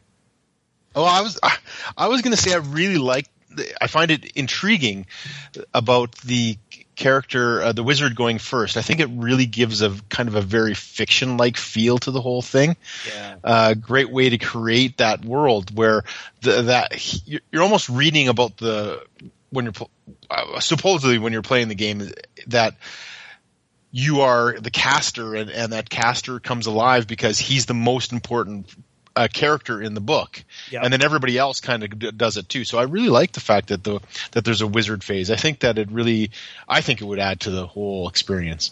Yeah, it does. And go ahead, Russ. Speak. Well, so the wizards too. It's kind of like War Machine, but it's not because when they die, you don't lose. So it's not the game's not all about that. But they are so powerful and so central that when they do die, you do feel like you're in a very bad spot. So not only because you lose that model, but you lose that activation. Right. Which is doubly so for the apprentice because they're not as good at casting spells, but what they are good at is sort of marshaling another group of your men so you can sort of split your guys up into 3 forces basically. And if you can keep them together and sort of, it also adds some really cool tactics to the game as well, I think. And then if your apprentice gets picked off, which is a lot easier than your wizard getting picked off, that really leaves your like guys sort of floating in the lurch, which is a cool effect as well. So how do you activate? We said you get 2 activations. In almost all instances, one of those is going to have to be a move action. There are a very small number of exceptions, such as one example, if you have a crossbow, you can take a load crossbow as an action instead of moving, so your guy can shoot once a turn. You're not allowed to shoot more than once a turn. You're not allowed to fight more than once a turn. So basically, you're going to move, and then you're going to do one other thing. Moving is very, very simple. You're going to, for your first action that you do in that turn, you're going to move your full movement in inches. If you decide to move for your second action also, this is kind of a weird thing that we often forget. You can only move half your movement. So you can't, like, if you got a move of 6, you're not sprinting 6 inches across the board, you're only going to move 9. So that's something to keep in mind. I think they didn't want everybody just running pell-mell across the field with impunity, sort of. If you move into combat, you're into base to base. You don't get an automatic attack, but once you're base to base, you're kind of locked in. There's no mechanism for getting out of hand to hand unless you win a hand to hand, in which case you're allowed to push either model 1 inch away and then you count as broken off. Otherwise, you can't voluntarily leave hand to hand. You can force combat, which is really cool. If you are not in combat, and a model moves within an inch of you, anytime in its movement, you can stop their movement and move into contact with them. So bodyguards can guard your wizard, or you can stop them from making an end run on the treasure and stuff like that. So that kind of gives you a feel of a reaction phase a little bit. And again, is another tactical option in your toolbox to keep in mind. You can move by spells, which lets you escape everything, but if you land within 1 inch, then the forced combat rule goes. You can move off the board, because that's going to be an incredibly important part of almost all the games, because you only get the points for the treasure tokens if you carry them off the board. So if you move off the board, there's no penalty, but the guy can't come back, so you can't leave the board and then bring your guy back on. Jumping and falling is a little more complex. Everything else is so simple that jumping and falling makes it a little stranger. Jumping, you get to move. You can jump in one movement action. You can jump a distance equal to the space that you moved up until you jumped. So if you think about it, it kind of makes sense. I guess you move 3 inches and you can jump 3 inches. Falling is bizarre. If you fall more than 3 inches, you suffer damage equal to the number of inches fallen times 1.5, rounding down. Some of the rules are a little bit arbitrary. It's bizarre. I mean, I'm sure they had a plan, but in a game with so little math, right? I was like, what? Dividing 1 point? What? Rounding down? Right. Combat and shooting are very, very simple. They're both opposed D20 rolls. You apply your modifier in combat. You apply your fight modifier. The highest die wins. And the winner's die roll minus the target's armor equals the damage that they take. So most guys' armor is going to be between 8 and 14. 14 is a heavily armed and armored knight. So if you roll let's say an 18 and I roll a 6, you win. So you're going to say 18 minus my armor, and that's how many wounds I take. So this is a really interesting mechanic, right? So yes. When you're shooting somebody, you have to roll with my modifiers. First of all, I have to roll higher than my opponent's die roll. Yep. And then also the number I get that beats Craig's must also be higher than my target's armor. Yep. So if Craig rolls a 1 and I roll a 3, but the target's armor is 11, nothing happens. Right. If Craig rolls a 13 and I roll a 15, plus modifiers to get to 15, I will beat Craig's roll, so I will hit. Craig's armor's 11, so I'm a 15, so I will do 4 points of damage. Yeah. So, but here's where it gets a little swingy, right? It is. So if Craig's armor's 11 and I roll a 22, let's say, because of modifiers, and Craig rolls anything less than 22, he's going to take 10 points of damage, right? 11 points of damage. Yeah. Or 10 points of damage. Whatever it is. 11 Whatever. points, thank you. A large number of points, which will probably enough kill most people. So it's very easy, not easy, but it happens quite often that you can one-shot people. I wouldn't say it happens very often, Yeah. but it does happen quite. Yeah. Which how again- would I say it? Often. Say it happens often. So you got to be used to death in this game. Basically, is what I'm talking about. Right. I love the fact that they brought back the D20. I mean, that really gives you a flavor of the old D&D, and I like that. And I know there's a critical hit rule, which I really dig, and I'm sure you're going to talk about that later. But but you already have a critical hit built in with this floppiness, right? The floppiness gives you that critical hit. Bang! Okay, you just shot him through the heart. I do love the opposed die roll because it keeps the defender engaged, and it also they can do some cool modifiers with that as well. So I love that. I like the whole idea of it. It's just because the spectrum on a D20 can be so much. One bad roll for the defender and one good roll for the attacker, and all of a sudden, again, the armor can mitigate if you have really high armor, but most people don't have very, very high armors. Right. So you can really get a really deadly shot on somebody, and it's just like, oops, Right. Now, I like that. Yeah, but conversely, what kind of at the same time, everything that can happen in Frostgrave can happen in any other system that you're you can hit and not wound in any system. You can hit and then roll damage really well. So it's very similar. One thing that kind of sort of gets in my way a little bit of having fun when it happens is, let's say you roll a 19, I roll an 18 defense. I'm like, yeah, you roll a 19. I'm like, oh, I missed it by 1, but I'm still taking all that damage. Yeah. Well, what I mean is in, how much are you? But wouldn't you be taking 1 then? No, because it's not. It has nothing. Once I lose that opposed die roll, it's based on armor. My die roll has nothing more to do with the damage. The damage is your die roll minus my armor. So if my combined total is 22 and Craig rolls a 21, it looks like I barely hit you. But now that I've barely hit you, I'm facing your armor, which is only an 11, so you take 10 points of damage. Yeah. Right. And so it's cool because okay, now I see why. Yeah. So it's cool because it's combining two checks into one roll to keep the game moving fast. Your to hit roll plus your damage roll, but other games have ways to mitigate. Your armor save. Yeah. So other games have ways to mitigate this, right? Either the damage differential never gets that high, so you can't one shot a Warcaster. Or there are other mechanics in War Machine, for example, where if I'm sitting on focus, I can use it to deflect damage and things like that. And it's my most important piece, so I have options, right? There aren't any. No, but that all said, this game's not meant to be a 2-hour miniature combat game extraordinaire. It's meant to be sort of beer and pretzels in your face, use all those models sitting around the shelf, and just have fun and fast and play another quick game if it doesn't go well. And so that's how you're going to enjoy this game. If you're going in looking for a War Machine stand-in, it's not going to be there. Yeah, it's not War Machine. It's not Malifaux. It's fast. It's fun. It's deadly, and play another game. And you might get that. You might get that feel when the campaign system comes along, because then you grow with your character, right? That's what makes me nervous. Is if you have a lot invested in the campaign, and then something like that happens, I don't know, and then your guy's dead, and you got to restart. I don't know how they're going to handle that in the campaign. Maybe Craig, you. Well, why don't we talk about it when we talk about campaign? Right, sounds good. Okay, good. What about what is the? Are you going to talk about the length of gameplay, or is that? Yes. Okay, yeah, that's coming up. Then I will be quiet. We're jumping ahead. Yeah, you guys are jumping all over the place. Come on. We're excited. I know I have bullet points here that I know dwarf anything Russ has ever done. I understand that. But still, it follows a flow. Come on. Okay, anyway. Now, to briefly talk about, speaking of hopping all around, the critical hit optional rule that Teras just mentioned is, in fact, if you roll a natural 20 and you win, you do double damage. Because we need that.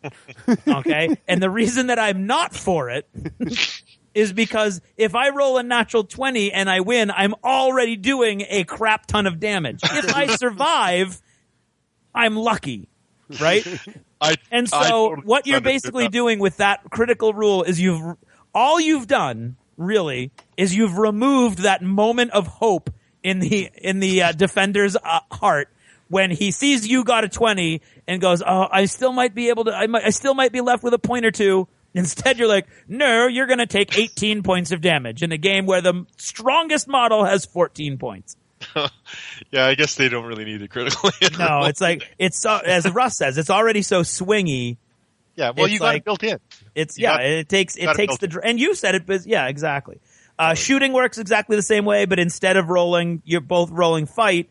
One of you is rolling your fight skill to dodge, the other is rolling the shoot skill, And wounding works exactly the same way. I do love the opposed dodge roll. It does make you feel like you're actually juking out of the way. I like It that. does. It's very, very cool. And then there's some modifiers. It's very cool. Like, all the modifiers actually modify your target's defense. So it's not making it harder for you to hit. It's all affecting your target, whether or not your target can dodge out of the way or not. So it's very cool. Terrain and stuff like that's all in there. Shooting into combat is possible, but you completely randomize who you hit, and then you roll against them. So I wouldn't recommend it. I love that though. You do. Most games say just no. Yeah, but that's true. I do like that. Well, yeah. I mean, if you have like a warhound fighting against like 3 of the other guys, yeah, you can totally just lob an arrow in there. Who cares? And right. I like games that don't say no. That that say, oh, you could do it, but this is how it's going to work out. Exactly. Now with the shooting, I don't know why they broke up their optional rules this way, but in the shooting, they mentioned another optional rule, which I do like, which is any model that started the game with more than 4 wounds, once they are reduced to 4 wounds, count as wounded and they're -2 to all their rolls. Yeah. So I think that's kind of cool because at that point, you're like, you're almost dead. There's a penalty. I've played a couple games where that damn archer in the tower has been bothering me the whole time. I get one lucky shot off. Oh, he's down to 3, but he's still lobbing arrows at me. Craig, is there a good quick reference? What's that? Is there a good quick reference page in the book for all these modifiers? Because there's a lot of modifiers. No, there is. So you need to make your own little quick reference sheet. Yeah, I made my own little quick reference sheet, and I really, really like it. It actually has almost all of the rules of the game on a 2-sided piece of paper. So it's a very simple game, and it's really easy to do that kind of a thing for you. I'm sure by now they're probably out there. They're probably fan-made ones. The miniatures page, I believe, has a dedicated Frostgrave page now, and they have a bunch of cool stuff. They have fan-made cards and all spell cards and all kinds of cool stuff. So that's shooting and attacking. And so the last real big thing we need is casting spells, which I already said. You're rolling a d20 and you're looking for your casting number. Couple cool things. If you fail, you can actually be damaged. If you fail the roll by 1 to 4, nothing. And then you're starting to take damage after that. So if you fail it by 5, you're taking some damage. If you can't, there are some crazy spells out there. And if you fail it by 20 or more, you're taking 5 points of damage, which is, if you're an apprentice, that's half of your health right there. If you're a wizard, that's a third of your health. So that's tough. But another cool thing about casting is this rule called empowering, where you can raise your casting number after you roll the die by taking a number of wounds equal to however many you want to raise it. So that's kind of cool. Like if you fail your really big spell by 1, you kind of go, and you strain yourself, and you take a wound, and now your spell's gone off. How's that go again? Or Ryuken! There you go. Is that written into the rules, that sound? Is there a little... No, I think Ryuken would violate a copyright. I think it might. Yeah. And then there are some spells that you can resist, and it'll note that in the spell description. You're going to roll again a d20, and that's where your willpower comes in. You add your willpower to it, and you have to meet or beat the caster's roll to have cast the spell. And if you do that, then the spell fails, completely goes away. And wizards and apprentices, anybody can fight a spell that says it can be fought. Wizards and apprentices are allowed to use that empowering rule with that also, so they can kind of defend themselves by going, Ryuken, whatever. All right, so that's casting spells. So again, you're getting the idea. This is a very, very simple game that kind of, it's just a fun game when you throw it down on the tabletop without a lot of bogging down over details, but at the same time, it's got enough details to make it good. It's not brushing over anything. It's as I say, fig leafing a lot of this stuff. It's throwing a lot of nods, but they're all there. So for me anyway, it's covering all the bases. I like it. I add that to the amount of detail they do on the spells. That it balances a lot. So exactly. And then of course I said it was all about the treasure. All about the no, I won't do that to you. Okay. And so you pick up a treasure. You have to be in base to base with no enemy within an inch, and you can only carry 1. The thing that you have to keep in mind, and we always keep forgetting, is once you have a treasure, your movement stat is reduced by half, and your fight skill is reduced by 1. So you're stumbling around dragging this really, really heavy old lamp, basically. And if anybody attacks you, you're up the creek without a paddle.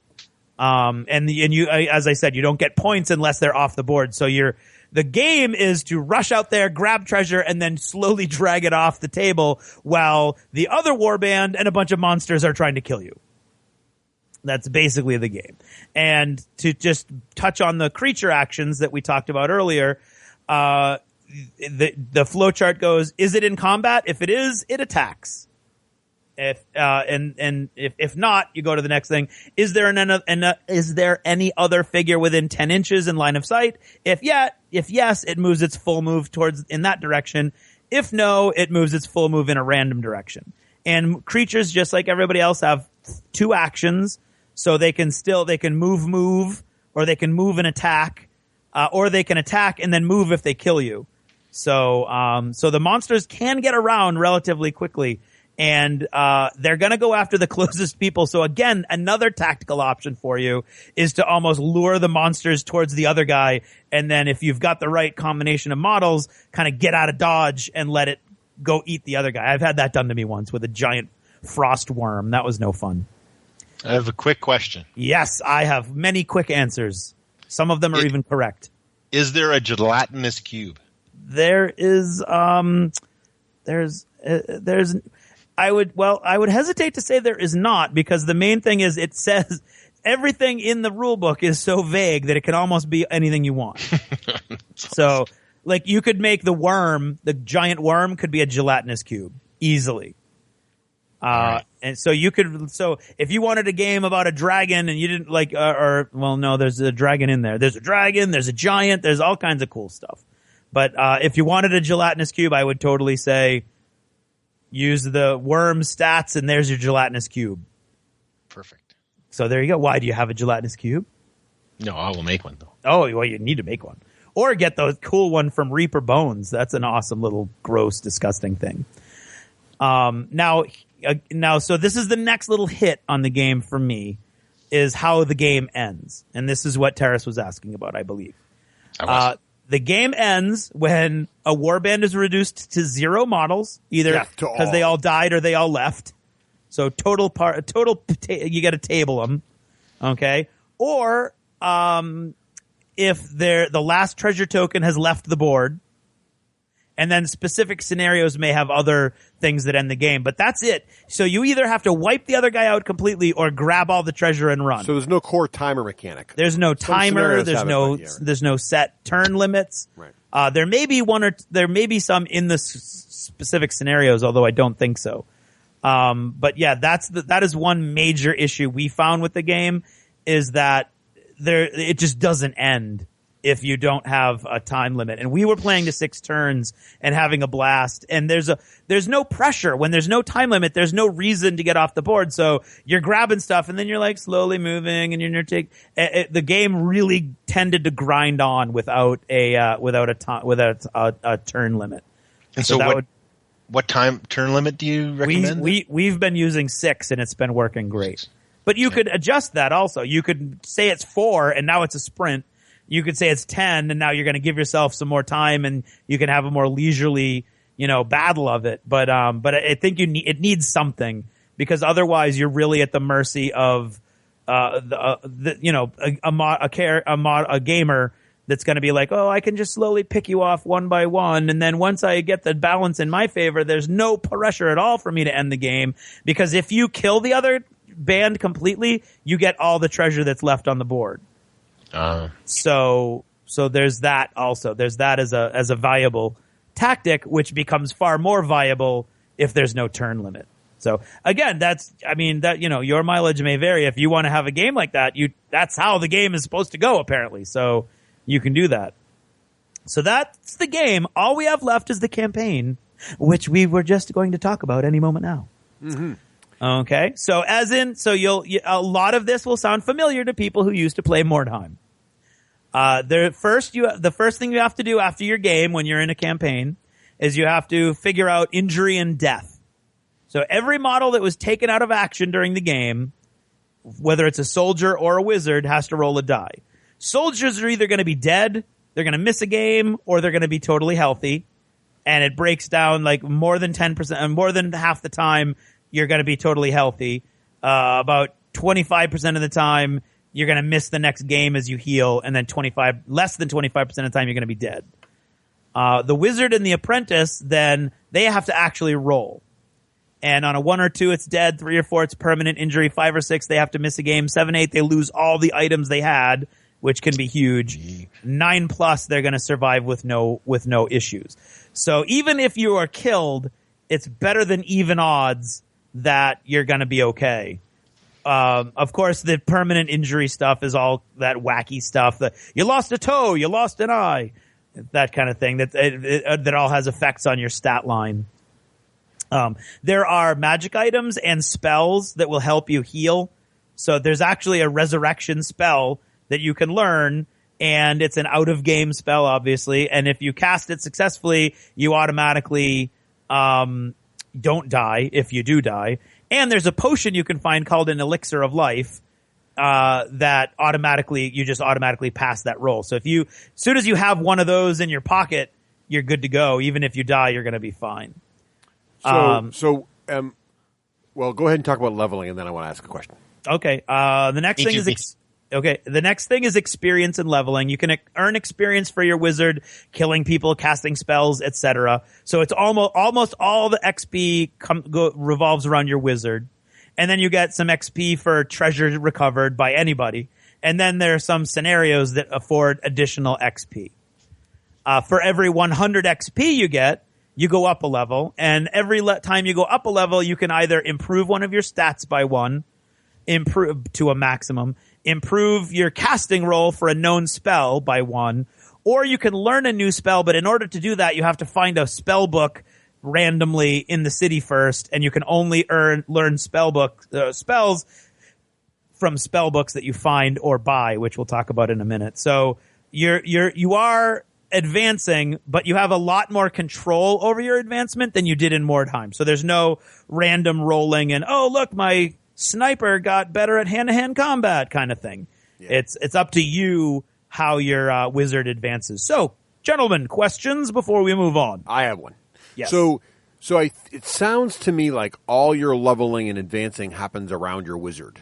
At 100%. Although you can spend your money to buy more soldiers and apprentices and magic you're items. Limited in the number of soldiers, right. But yeah, you can buy better soldiers. So it doesn't really bother me that your soldiers can randomly roll a 1 through 4 and just die, because you just buy another one and maybe it takes you a game to get the money. Big deal. I think the fact that wizards can die kind of sucks. Now, what's good about that is they made it really hard to roll that. It's only a 1 or a 2 on a D20.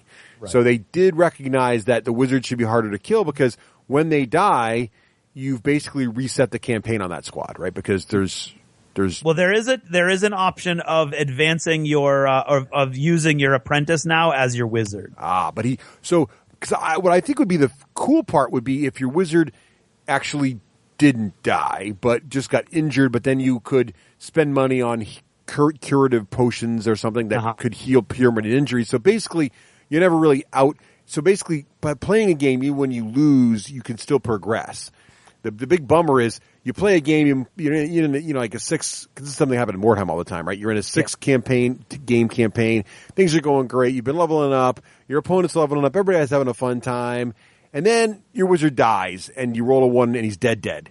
Yeah. And now your opponent feels crappy because he shot your wizard. You may have even won the game, but your wizard died, at the last second, and now he's dead, and your campaign just reset essentially. So it's like, oh man. Well, it's funny you should mention that, because I think that's what I just said. Yeah. You can buy the elixir of life.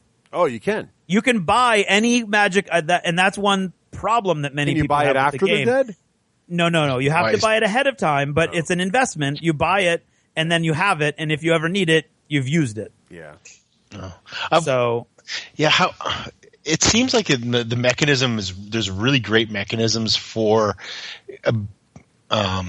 being attached to your wizard. And I like that. I like the fact that, and then they have this ability to get rid of them, and like Russ said, get rid of the campaigns, because what happens? I mean, if he's dead, no matter what treasure that you've recovered, how good is your your apprentice. Right. So, I mean, I don't know about the dead thing. I'd be kind of worried about that. Because you want them to be attached to something. I think that's the whole thing of the game. And this really leads to that from my reading. I do have a couple questions about the experience in gaining though, but so since it's all about the treasure and getting the treasure, I assume that at some point you're going to gain more treasure than your opponent. Yes. And does that really screw up the later games later? Is there a balancing? Funny you should mention that.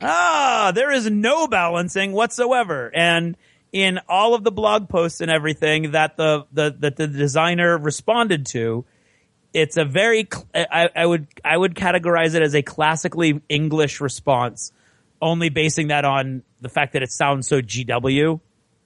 Because he's basically said, I would assume if that's really going to be an issue with your game group that you could come up with something. Yes. So there is no mechanism for the out of control warband.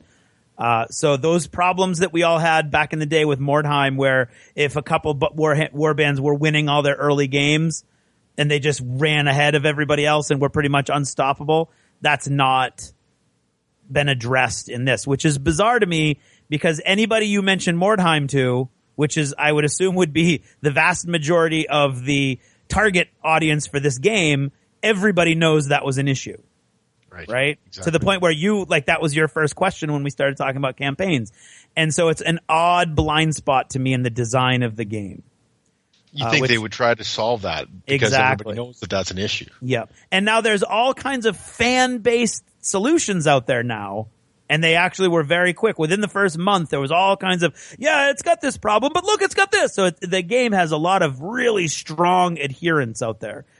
Zealots who love the game and really want it to be great, which is awesome because I've looked at a bunch of their solutions and I think they're great. It's just kind of a shame that they're not baked into the actual, I don't like house ruling stuff usually. I want the game to be out of the box so there's no arguments. But but with that being said, with the way the wizard works and all the work they did on the spells and how cool it is that all the wizards are pretty much unique and the gameplay is so smooth and fast, it's worth it to me to house rule these things to try to fix it. Cause the game itself is so cool, I guess. Right. Are you going to talk about, can you change your spells on a campaign? You cannot change them, but you can add them, but you can only add spells by spending one of your leveling ups and having the grimoire that has that spell in it. Okay. And the grimoires are very random. Like I said, the treasure is all random. So you're going to roll on the treasure table. That's going to say what you get, whether it's potions or a grimoire or magic sword. Then you roll on that table. So what's in the grimoire or what kind of potion is it? And so you have to in my reading, unless you can buy a grimoire with a spell in it, which you probably can, because that's another weird thing. You can literally go quote unquote into town and buy any magic item in the game, which is odd to me because another complaint that I've heard, I haven't played enough to see this play out, but another complaint I've heard is that gold is relatively easy to come by and there's not a lot to spend it on unless you're going to really jack up your warband super fast. So you're going to start accumulating gold. So there's literally nothing stopping you from buying the elixir of life, from buying whatever grimoire you want. So I guess it's a balance, it's totally random versus you can buy anything and the prices don't seem to be that, constrained. Why even have it then? That's what I mean. Why even have the potion? The ability, that gives you free? Just get rid of the dead thing, and you don't have to worry about the potions anymore. There's a lot of cool potions. Don't get me wrong. That particular potion. I don't. Yeah, I don't know. Restart your character. Why not just not worry about restarting your character? That's a good question. It's a very good question, Teras, and I can't answer it. Okay. As my 5-year-old says, what's a good question mean? It's one that I can't answer. And so, so that goes over all the treasure. And then finally, how do you spend it, which we just talked about? You can get new soldiers. You can buy a new apprentice. The cost of the new apprentice is, there's 2 ridiculously weird math equations in the whole game. Falling damage and how much a new apprentice costs. So it's like, how many bonuses do you have? Blah, blah, blah. This, that, the other thing divided by 3.3. It's craziness. You can buy any magic item. Like I said, one cool thing is you can establish a base. You can just choose a kind of building within the city, and you basically, or actually, I think you have to roll that up. I think, or maybe you could just buy it. Like if you're an inn, your maximum warband size goes up. If you're in a temple, your restore life spells are easier to cast. If you're in a brewery, it's costs less to hire soldiers. That's awesome. So there's all kinds of cool stuff, and then each base type opens a new kind of resource you can buy with your gold coins. So if you're like in a temple, you can buy an altar and altar candles and all kinds of cool stuff. So there's all kinds of neat stuff. It's just that without that runaway warband control and the possible wizard death and a couple other things, it's like it really needs to be tweaked, to kind of clean it up. The campaign part. I really like the home base thing because that gives, again, depth to the story. Yes. You know what absolutely. I mean? Like that really does. And I also like the fact that as a library or a tavern or anything, increase your stats. But what it allows you to do is it allows you to model, right? Yep, I mean, absolutely. Wouldn't it be cool to make your own tavern or your own library? I think it's stellar. I really like that rule a lot. Yep. Me too. And that's the whole game. So that's the game. That's the campaign. Anybody have any final questions? I think we should have final thoughts. Okay, Russ. Yes. Russ. Yes. In the mode of an apprentice who just found themselves as the lead wizard in a band in the middle of the frozen city, explain the D6G rating system. Oh my God, the wizard's dead. That means I'm in charge. I could eventually have ultimate power. Assuming I don't get shot and die. So what I need to do here is cast a really high value, high powered spell. To do this, I must think about the way I would rate this powerful spell. Well, a spell that would strike fear into the heart of my enemies most of the time. Let's say on the roll of a D6, a 2+, say, chance to strike fear into the heart of my enemies would be a great and powerful spell and something I'd want to know about. However, a spell that would only strike fear into the heart of my enemies like 1 in 6 times, maybe like on a roll of a 6 on a D6, I'm going to call that a 6+ and be a terrible spell. And so now I am ready for battle, but nobody roll any D20s. I don't want to see any 1s through 4s there because I might perish.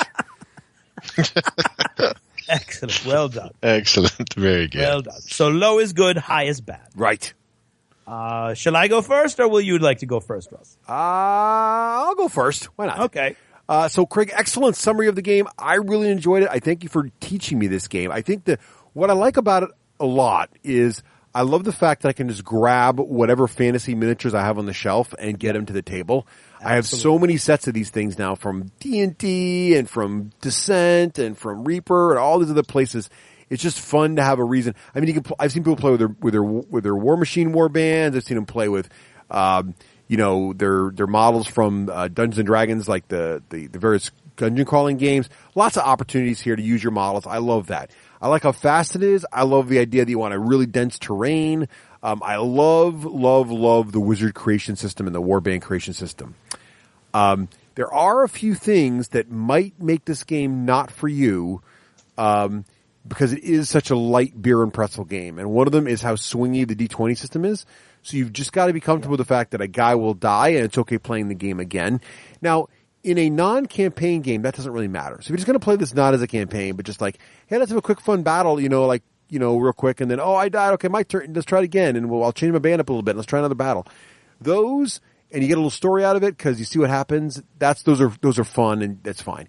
In the campaign mode, though, I could see it being a little frustrating, and you might want to introduce a house rule where wizards never die; they just get an extra permanent injury or something. I don't know what, but I do feel like the fact that it's a total luck roll, that's always something that bothered me about Mordheim. Now, one thing they did fix in this game that Mordheim had was that whenever you got hit in Mordheim, you then rolled a die to see if you got knocked down or stood up or whatever.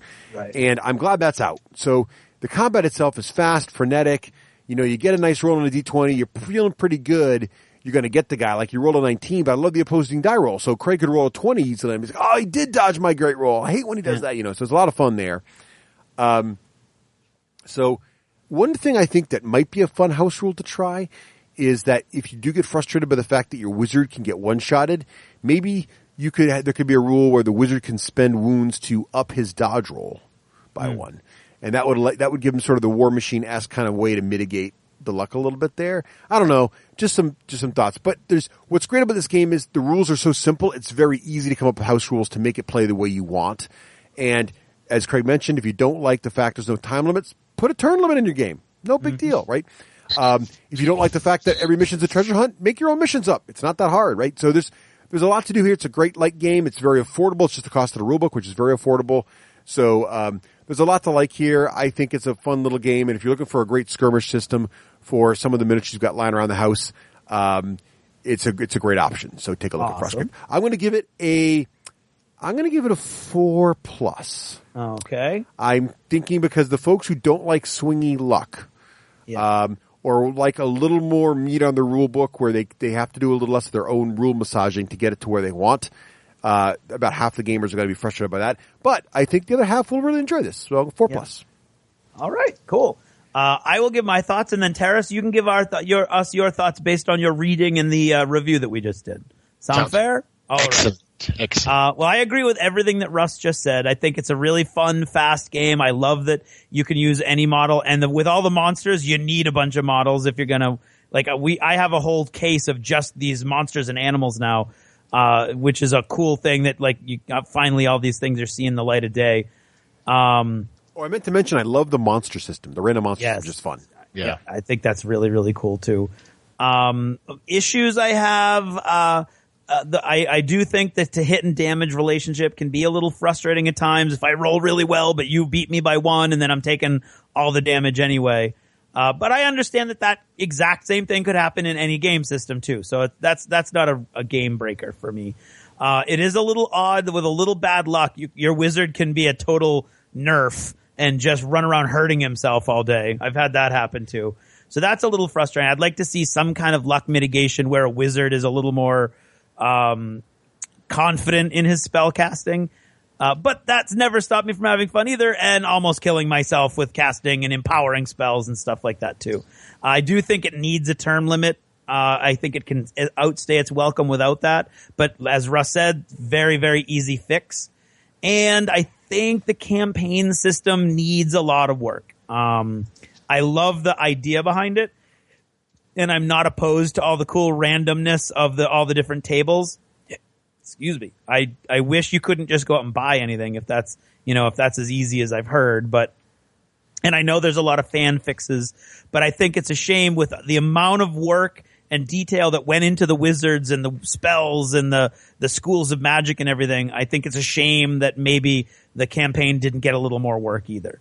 So, as far as a rating goes, I would be tempted to go 3+, but I'm going to go 4+ with Russ, and I'm going to go 4+ because I do think it needs these tweaks. And I know there are people that don't like to have to tweak a game. They think the game, should be playable to the hilt right out of the book. And I think there are some that swingy rule thing. Basically what Russ said, the swinginess is not going to be to everybody's liking.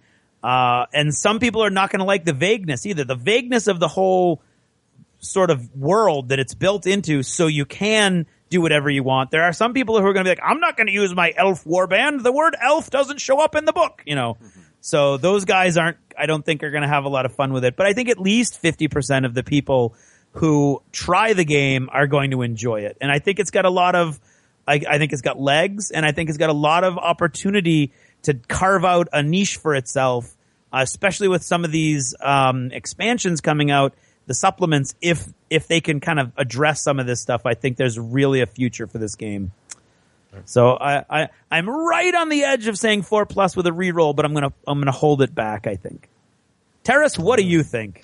Well, I'd like to thank you also, Craig. It really helps me with my research on this, and I'm really glad to hear that there's going to be a Dungeon Crawl supplement. And it did leave me more intrigued, and so I'm going to be doing some more research into this fun for sure. One thing I don't think that we did mention about the miniatures is that the base shape and size doesn't matter either. That's true. And so even in the pictures in the book, there are different size bases and shapes in the book too. So I think that people should be well aware of that also. I really like the phase system, really focusing on the character, almost as if it is a book and the main character is the most important person that you read about. And the Wizard really has that feel of you're in a fictional element in a miniature wargaming. You don't get that a lot with miniature wargaming. So that actually bumps my rating up a little bit higher because you do find that from what I've read that you are growing with your wizard and you're creating a bond with this wizard, this miniature, and that is very rare in the wargaming, miniature wargaming scene, and I think that should be commended. Actually, really has the potential for narrative games and hold loving the character, the same type of love that an RPG gives, and I really like that. Easy fix for me would get rid of the wizard death and the resurrection potion. It doesn't need it. Just poof, that's gone.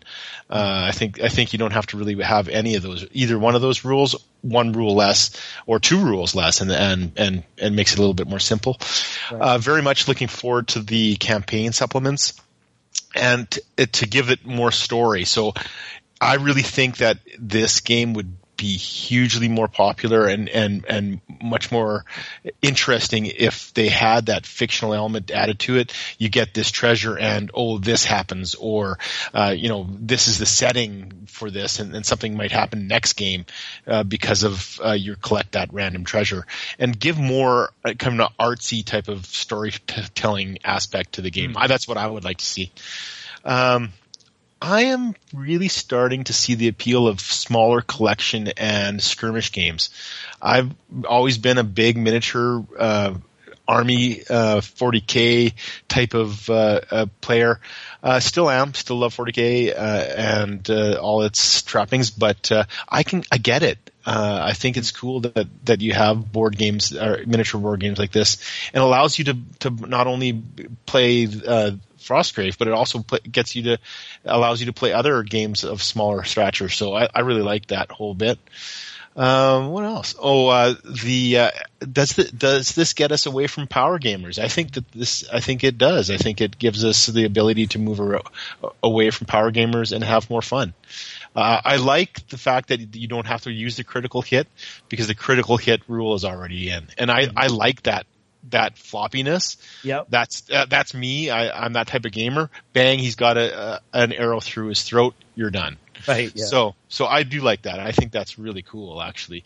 Just don't let the wizard die.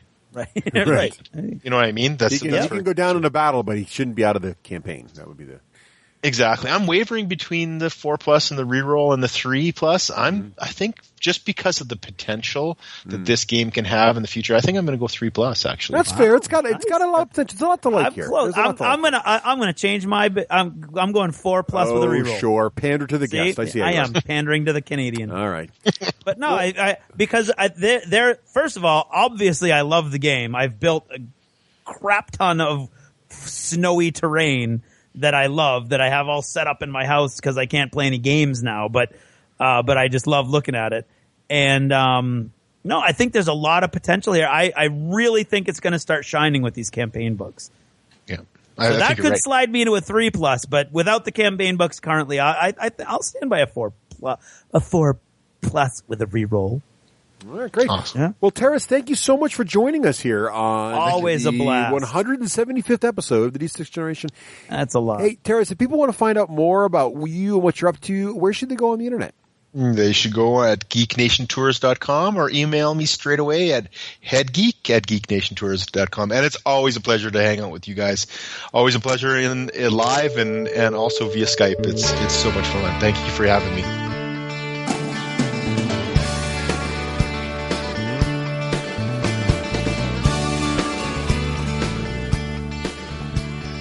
This edition of Did You Ever Notice is brought to you by all of our fine friends over at Patreon, our patrons that kick us a little cash every episode and help us keep the lights on. Without you guys, this show would not be continuing, so thank you very much to the elite, the chosen, the select, the 1%, the good 1%. And today in particular, I would like to thank Paul Calvi, Chris Holmes, Stuart Wiltshire, Mal Brick, and Alex Vukovic. Thanks, guys, and thank you all for taking the time to watch that silly video and then joining us as contributing members to the community of the D6 generation. Did you ever notice how interesting it is when you bring things you learn in one part of your life over into another part of your life? In education, we call this cross-disciplinary connections, and you're supposed to try to foster it as often as you can and make these connections as often as you can, try to fit them into your lesson plan while teaching your discipline. So in English, I should be trying to come up with ways for them to connect with history or math. In theater, we come up with ways for them to connect with the building trades and the physical elements of construction and things like that, among other things. And so it's always in my head, this kind of idea of looking at things so like everything's sort of meshed together. And it's always interesting to me when I see myself doing it unconsciously. And most often, I'm taking things that I learn in gaming and I'm applying it to other aspects of my life. And most recently, I realized that I was doing this in parenting. Any parents out there with a kid old enough to say, "Daddy, Daddy, Daddy, Daddy, Daddy," is going to understand what I'm about to say. Quite often when you're in the middle of something and that starts, "Daddy, Daddy, Daddy, Daddy," you've got to be like, "What, buddy? I'm in the middle of something right now." And they say, "Can you come look at the rocket ship that I just built?" And you're inclined to say, like, "No, not at the moment. I've got to do something. I'm trying to finish this up," or something like that. And a lesson that I learned from Ross Watson, actually, has sort of insinuated itself into my parenting, where I start thinking, okay, why am I saying no? Is it really a legitimate, like, do I have to do this right now? Or can I really go over and see this ridiculous amorphous lump of Legos that he's going to show me that he's calling a rocket ship today? And quite often, I'm going to find myself, you know what? I don't really need to this email could wait 30 seconds and I could just go and check it out. Likewise, whenever I say no now, I put it through this filter. And of course, as a parent, there are times when you have to say no. That's part of the job. If you're not saying no at certain points, you're probably not doing your kid a great service. So things like, can I jump off this bridge, for instance? I'll say no and then explain why. But usually now what I'm doing is I'm finding Ross Watson's number one rule of mastering a role-playing game, which is, of course, never say no.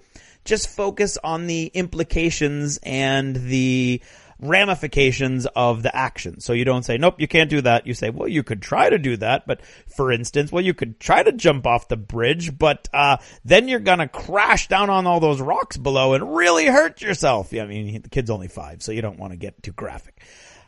Now, I've learned the hard way that. So for a few weeks, I was doing that, where I wouldn't say no at all. And eventually, kids are great. They have a way of teaching you as well, while at the same time you're teaching them. And so what I then learned was, if I don't say no and I just give ramifications, I've got to be really good with my ramifications, or he's just going to take that as a yes. So things like jumping off a bridge, for instance, or not really jumping off a bridge, because I don't think he was serious about that, although I don't know. You never can tell with this kid. Things like climbing on a cliff, maybe. That he loves climbing. He's like a little monkey. He climbs all over everything. So when he says, he doesn't, he's learning another lesson that kids learn quickly, this whole, it's easier to say I'm sorry than to say can I sort of thing. So he'll be like halfway up a cliff when we're hiking, and I'll turn around and I'll be like, whoa, that's not good, and have to like get him down. So when he's like, oh, please climb this, and I'm gonna be like, well, you can try, but I think you're only going to make it halfway up, and then you're going to be trapped, and then you're going to need my help to get down, and I'm like really tired right now, so I don't know if I'm going to be able to help you today, so I might have to come, we'll have to camp out here, and then we'll call mommy by the phone, and maybe mommy will come and get you, because I'm just really, really tired, that kind of thing. And then he'll go like, oh, okay, I'm fine with that. Camping out at night with dad, that's great, and then up he goes. So you got to kind of be careful, but the end result of this, I think, is a net gain as I institute this whole the filter element of before you say no, I got to think, is no really a valid answer? And if not, find a more valid answer. And so I think that comes with gaming, as well as, sort of analyzing the situation and the impact of what's going on. Not saying that raising a child is like role playing, although it kind of, well, never mind. That's for another day. But the key is always be open to lessons one aspect of your life can teach you to be applied to another aspect of your life. And I think that in games in particular, we are uniquely situated to learn from a much wider variety of experiences than people who don't play games and don't open themselves up to all these different genres and all these different puzzles. I mean, if you think about it, we're all playing these elaborate mind puzzles and mind games, and we're really just exercising different parts of our brain every time we sit down to play a game. And so I think, there's only a limited amount of, I was going to make a football joke, and then Russ would come back at me with a sports ball comment, and he'd be ironic, and I don't want him to be ironic and sarcastic at the same time. So I'll just say, there's many different things you can learn about games that you can apply to different aspects of your life, whether it's confidence or taking chances, or analyzing a situation for its optimum effect for you, cost-benefit analyses, which we all do in gaming all the time. Well, most of us do, depending on what kind of games we play all the time. Resource management, all of these different things could apply to your life if you sort of made that interdisciplinary connection. So be aware of that and be open to it. And I'm preaching to the choir, which is usually what happens around here, but just something I was thinking about, and at the same time, just try to keep the kid away from bridges. That's all I've got to say about that today. So thanks for listening, and good night.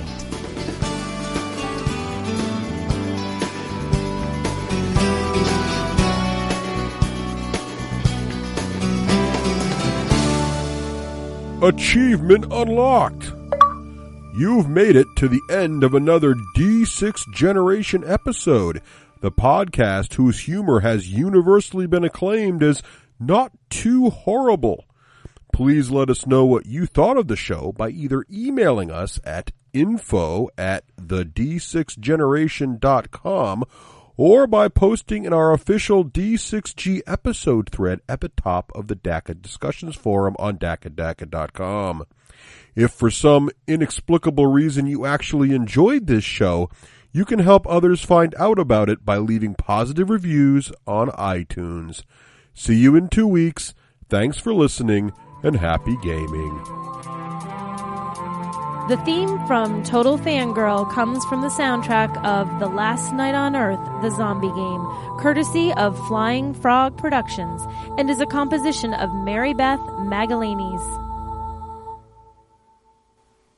I think we thought we had a plan. Oh, we do, and Teras has had many. Oh, so has Craig. Many bullets. Nice I job. have added nothing.